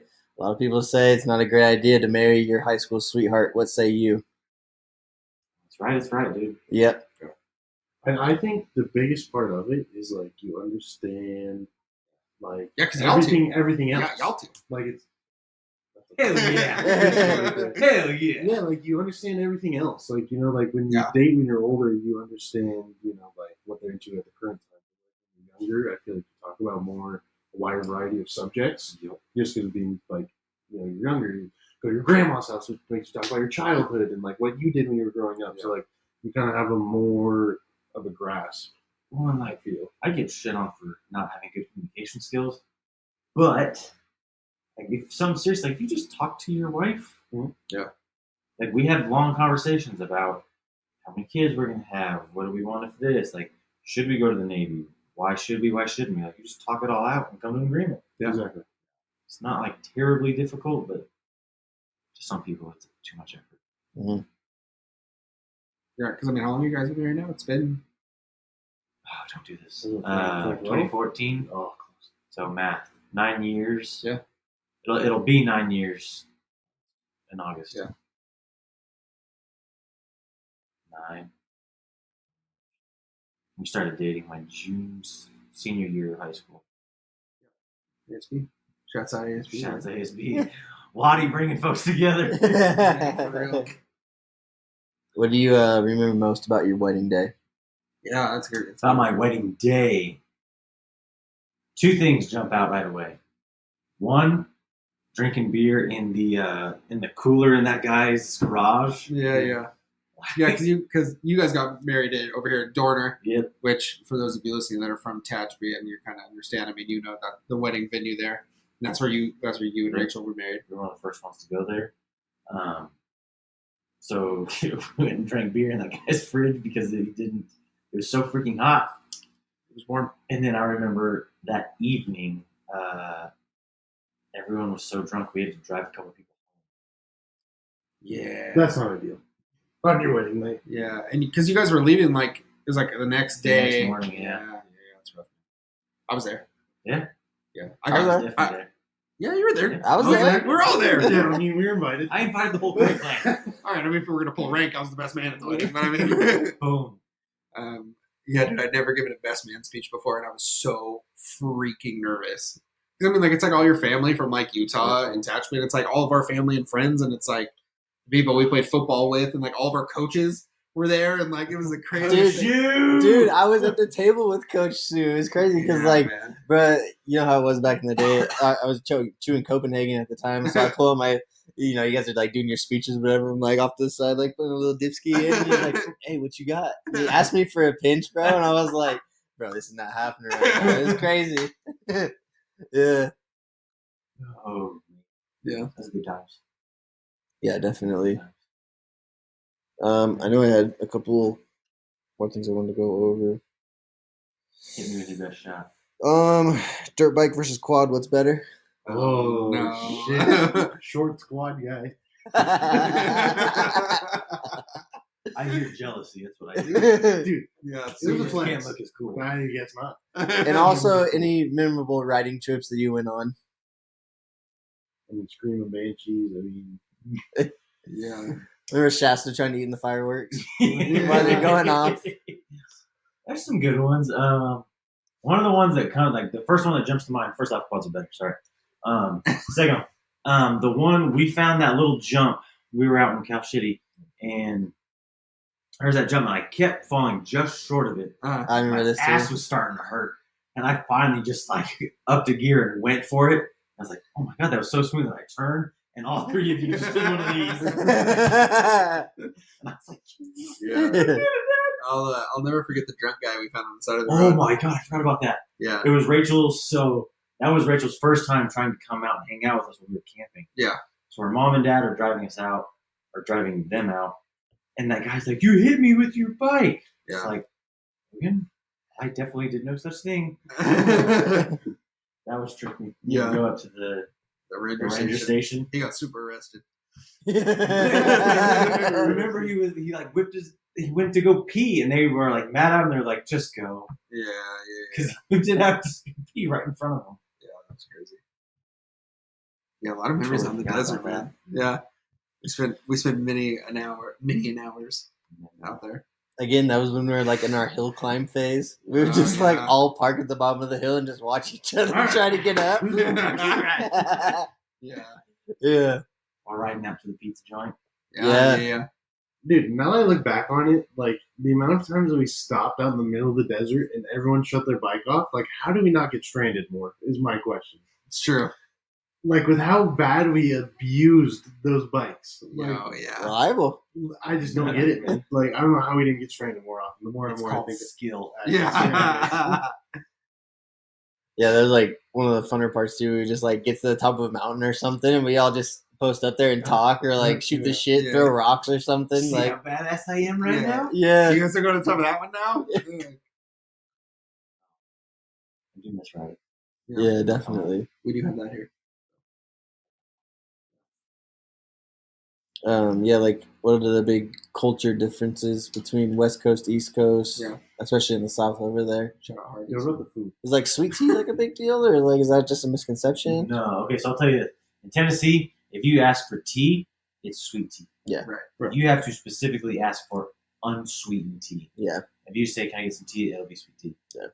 It'll be cold. the diabetes Yeah. kind. Okay. It's fantastic. The beat this guy. Be this kind. It's so good. Nice. So good. A lot more fried food out there. Food's taken more seriously. Yeah. And it's just greener. Yeah. It sounds dumb. But I was telling Logan yesterday, one of the things I remembered instantly that I hated about this place, cattails. Mm-hmm. The amount of We them got that all I'm those. picking out of my socks. Yeah, I'm like, no. I hate these so much. yeah. So much. All right. Well, I don't mean to put you on the spot, but I want to know if you had any schmog stories for us, as far as something that maybe we wouldn't know about. I don't want to. Not I that don't. one. I don't. We're not talking I don't about want it to be too incriminating, but like any funny stories you guys got into back in the day, maybe that me and Chach wouldn't know about necessarily, or odd end type stuff. Do you know about Del Taco? I think so. Maybe not. I don't know. All right, one of the dumbest things we ever. Yeah. I can't believe we're gonna tell this out loud. Your mom's gonna kill us. She might not know. You held up Del Taco at gunpoint? Value talk. The chicken soft tacos. What do you mean they're not Go, 50 cents go, anymore? go. So I want to say it was junior year actually. Yeah. So it's Thanksgiving. Remember, junior year, I'm not relevant, right? So I still have football practice. My family's out at either Pismo or Dumont camping, and I'm home alone. So, Risky business. So naturally, I'm over. So naturally, Logan's spending the night for I think 3 or 4 of the nights that week. Because I wasn't playing football, so I was just bumming it. Yeah. And one of the nights, we decided we're gonna go get Del Taco. It's like 11 o'clock at night, too. 11 o'clock mind at you. night. So You lived in Bear Valley at the time, right? uh-huh. That's quite the That's- trek. You must have had Oh, extra gas shit. money, Doc. No, remember I was stealing gas from the gas cans Oh, that's right. that are meant for the lawnmower. Yeah, that's right. Well, we're eating some gas. So I think that's mixed. we go to Del Taco, and on the way back, I can't wait to eat my food. And of course, I'm cool, so I'm taking Highline, right? Because I got the Pontiac. Cool. Dude, that thing was cool. Yeah, that thing was a dope car, Sports dude. car, dude. Yeah. So I start eating. I'm like, Logan, drive, and I just floor it. I eat a whole taco before I look down. I'm like, oh, we're doing 100 miles an hour. Yeah. Yeah. That was one of the dumbest things we've ever done. We got away with it. Yeah. But definitely not. That must have been the our route. scene, dude. The music's way too loud. We're going slightly above the speed limit. Passenger 56. driving. I'm driving. That was not our brightest move. I think 11 o'clock at night, too. And we were gone for like an hour and a half. It was like 1 before we even got back. It's crazy. For no reason. For no reason. For no reason. You guys got back and probably like, well, good night. I'm gonna. So bad. Let's see. That's the big one. I can think of a couple others, but I'm pretty sure everyone knows that. Or not. Tell them anyways. No. You No. just, if you think we know them, we'll jump in if we got something to say about Do you it. know about when you got in trouble for getting a ride to school? Oh yeah, maybe I don't know. So I got it was after that. It was after that. What you're thinking of right now, right? So basically, I got grounded, like grounded. Like they freaking took everything from me. I got no live. Like I I would say more so than just grounded. Like I didn't know if they were gonna let you live much longer. I thought my dad was gonna murder me on the spot. He didn't. Let me dead. But basically, like I would get because you had your license at this point, Yep. and I did not. And so I misplaced mine. no. So Ray would give me like rides to school like every morning because it was like on we lived so close to the school. I'm such an idiot. But he would give me rides to school, and then my parents were like, "No, and you're gonna walk to school every morning now." So I did that for like a day, and then I was like, "Hey Ray, listen, dude." Meet me at the corner. So basically, I would walk down. Corner of Anita. Yeah, I would walk down to the end of the street and hang that left, and then you would just be sitting there, and I would get in your car, and we would drive the freaking quarter mile. It wasn't 387 feet. I remember being so paranoid that like Dad was gonna leave for work or like see like him pick me up down there. But yeah, it lasted like a day of me like walking to school, and then Ray or Skylar would just pick me up around the corner and then give me a ride. So how'd you get caught? Huh? You got caught? I don't think so. No, you got caught. Did I? Yeah, because I remember my dad going, "Look, I'm not mad at you. I have no problem with you giving Logan a ride to school. But if you knew that he wasn't allowed to do that, like, what the hell were you doing?" I don't remember how we got caught. I don't remember how, but either your mom or your dad called my dad and was like, "What the hell?" And my dad did not know that I was picking you up because he doesn't need to know. Literally just it's fine. Yeah, so he's like, "I don't care that you give him a ride to school, but if he's not allowed to because of his parents, like, yeah, then don't do it." I don't remember how You I don't remember how I got caught. I really don't. Yeah. We'll have to talk to Big J about that and see. Because you definitely got caught because I got a talking to. It was one of the few times where I was like, "I'm not mad at you, yeah, but don't be an idiot. Like, yeah. if someone says don't do it." Yeah, then I think I just had Skylar come get me after that. I was just such a degenerate that year, dude. That was horrible. Skylar come get me. Yeah. Yeah, that was a good one. I totally forgot about that. That's funny. That's a good one. Time you made the kid pee his pants? I don't even know if I remember. Am I the kid? No. Oh. No. I was going to say. So I think we dropped you off. We were coming down, not Tompkins, JMS. And we were coming down there. We were about to hang a right towards C Street. Uh-huh. And we loved to do that thing with my car where we would. Oh, yeah. Yeah. Yeah, we were driving by a bunch of like middle school kids at the time, and Ray's car, the speakers were so loud for some reason, deafening, dude. like deafening. And then we had the song that we listened to. I'm not going to give it any free press, but No, say it. We were angry children at the time. Yeah, we were definitely in that like was a vibe. Angry. Yeah, it was a whole vibe. It was Can't that Calvary Kids or what? no, it was pretty sure it was a Treyu. no, it was Winds of Plague. Winds of Flame. Yeah, dude, and they grossly heavy for back in the day. But anyway, there was this part in one of these songs where it like hit like this little choir section, and then it hit this like big old like breakdown, and it was like super super loud, and like and so there's a big old crowd of like middle school kids, and it's in like little choir section, and like I just crank the volume to like 47 or whatever it went to, dude, and it like hits and like these. It made every single kid jump so because it's like really really quiet, and then it's just like this big old like bass boom, and then like it goes in. But yeah, it was straight degenerates. Yeah, well, we were for sure degenerates, and that was a great one. We did that all the time, though. I remember riding in the back of Skylar's car on the way to school, and I remember him just being so into like Kid Cudi, dude. Yeah, Kid Cudi, and also Karabulu. What was that? Tech Nine. Yeah. Dude, Tech Nine, just always bumping that. I'm a beast. Yeah. Yeah. I'm just back there. Just head bobbing. Heck yeah, dude. Sure am. Yeah. That was great. I still find songs that like we used to listen to back in the day in the car, and I like screenshot them and send them to you. I'm like, right, I found one. I found one from the CD, which has been burned and concrete box. We downloaded from LimeWire. Dude, we would literally be on your house on LimeWire trying to find the best version of a song. Just, Now, can we find a laptop we can sacrifice? Because it's going to have AIDS after this. Oh, that was the golden era of music piracy. Good old LimeWire. Yeah. I'm pretty sure I still have a song on here from Will Smith and Linkin Park where there's an ad in the middle of the song.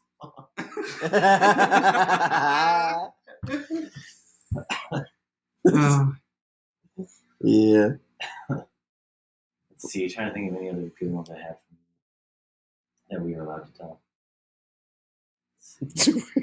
There's some that we just can't. Yeah. I can think of many that I don't know that you guys have heard before.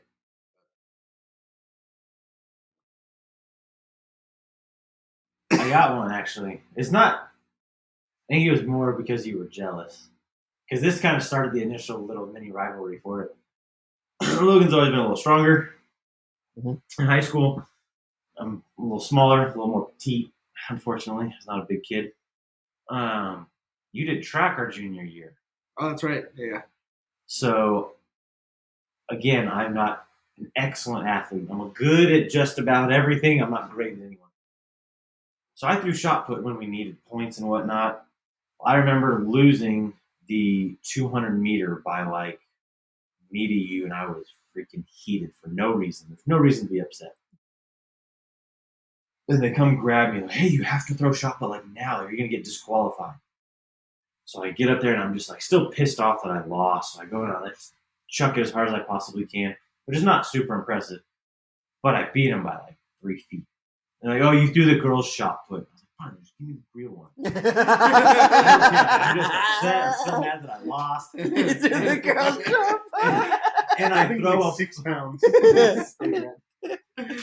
then I get the guy's shot put and I still beat him by 1 foot. Yeah. And we are heated. So heated. That's the only time I beat him in shot put. Yeah. Were you guys do you guys spin for the shot put or would you shuffle? I did a shuffle. Yeah, I shuffled too. Spin's too hard. I mean, I probably could have learned it, but I didn't know that's like how you were technically supposed to Didn't do it. Andrew Jimenez do the spinning? He spun, but he also scratched all the time. So it's just it's just hard. I mean, if I would have known, I would have like tried it. But I mean, I spun for discus, obviously. Did you guys ever get a chance to do the Fat Man relay? Yeah. Yeah. I was second. I ran the corner. No, I was third. I ran the Big baton guy. Yeah, we were good, dude. I mean, we also had like freaking Noah. Andrew was our biggest That's guy. the thing, dude. Nowadays, everyone's cheating asses. They can throw shot put just so they can win it. Yeah, I mean, It's not what it used to be. taking that very Nah, I personal, don't buddy. do shit. yeah. I ran third. I ran the last corner. I didn't do it junior year. I did it sophomore year. They didn't let you do it. I did it sophomore year. Yeah, we still smoked It was everyone. me, Luke Mears, He ran on mine too. Caesar Mesa, and Andrew Sepulveda. Tall guy. Very tall guy. Yeah. Super tall guy. He was in my Spanish class. But Yeah, Mm.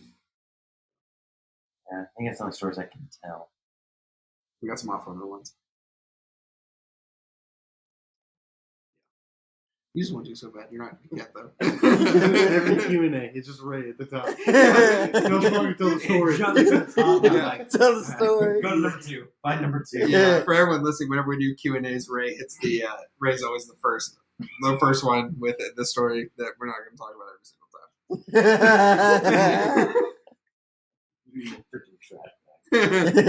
time. Boys, what else? Anything else? I don't think I have anything else. Yeah, I don't think I I mean, we hit everything on my list plus more. So I mean, Yeah. Nothing to do as well, boys. Yeah, Ray, do you have anything else you'd like to add? Nah, love the pod. It's freaking legit. Yeah. I wish I could listen to all of them all the time. Yeah. I'm so glad they're on YouTube now. Yeah. Because I needed to see your guys' faces for some of these. Some of the ones I was just like, I've got to see their face. Yeah. No way in hell they're keeping a straight face. Yeah. No way. Yeah, dude. Yeah, for sure. Then the hysterical laughing moments are so much better when you can see everyone's faces. Yeah, we wanted to have you on for a while, dude, but obviously you being in South Carolina and our schedule is just what we have going on. I mean, 3-hour time difference kind of sucks. Yeah, hey, Ray, hop on at 11 o'clock your time, and let's go ahead and, Let's grind it out. Chat for a few hours. Let's just grind it out real quick at 11 o'clock. But yeah, dude, we appreciate you coming on and carving out some time of your very busy weekend to come and chat with us, man. It's been awesome. Just make sure when you start talking about college football games, best ever, Boise State and Oklahoma. Right, absolutely. Sorry about that, sir. And I feel like it should be on the list. Yeah. I feel like that's a valid I that's did a valid apologize. point. See, that's the thing. When you think about it, yeah. stuff just goes over your head, man. Yeah. I was so offended when I listened to that podcast. I had to make sure it was rectified. Yeah. Yeah. I'll take credit for that. We fixed it. I apologize. Not our best work. No. I'll admit that. That was early, too. That was early. We can't be perfect. We can't. Can't be. We can't. We can try, though. Be perfect. All right, people. That is effectively going to do it for episode 27 of the Keep It Down podcast. Be sure to check us out on socials at Keep It Down Pod. That's our Instagram. Link trees in the bio. Take you wherever you choose to listen, whether it be YouTube, Spotify, Google Podcasts, all of those such things. Or we're going to post some TikToks. Keep an eye out for that. Ooh, on the TikTok, tong. We're going to be dealing on there. Yeah. Boys, say something to people. Say something with some wisdom this time, okay? Man, we're on the come up. We're getting doctors on the pod now. Yeah. I know. There should have been a suit and tie kind of episode. Yeah. I know. I am way underdressed for this event. Gym shorts, baby. Yeah, Ray, thanks for coming on, bro. You can get on the pod. It was awesome. Sorry it took so long. No, it's fine, man. I mean, it's just how it goes sometimes. But we appreciate you coming on and hanging out and hashing all out and reliving, all that fun stuff. And yeah, we appreciate it, man. It's been sweet. You just need a guest of honor. Let me know. Yeah, Yep. absolutely.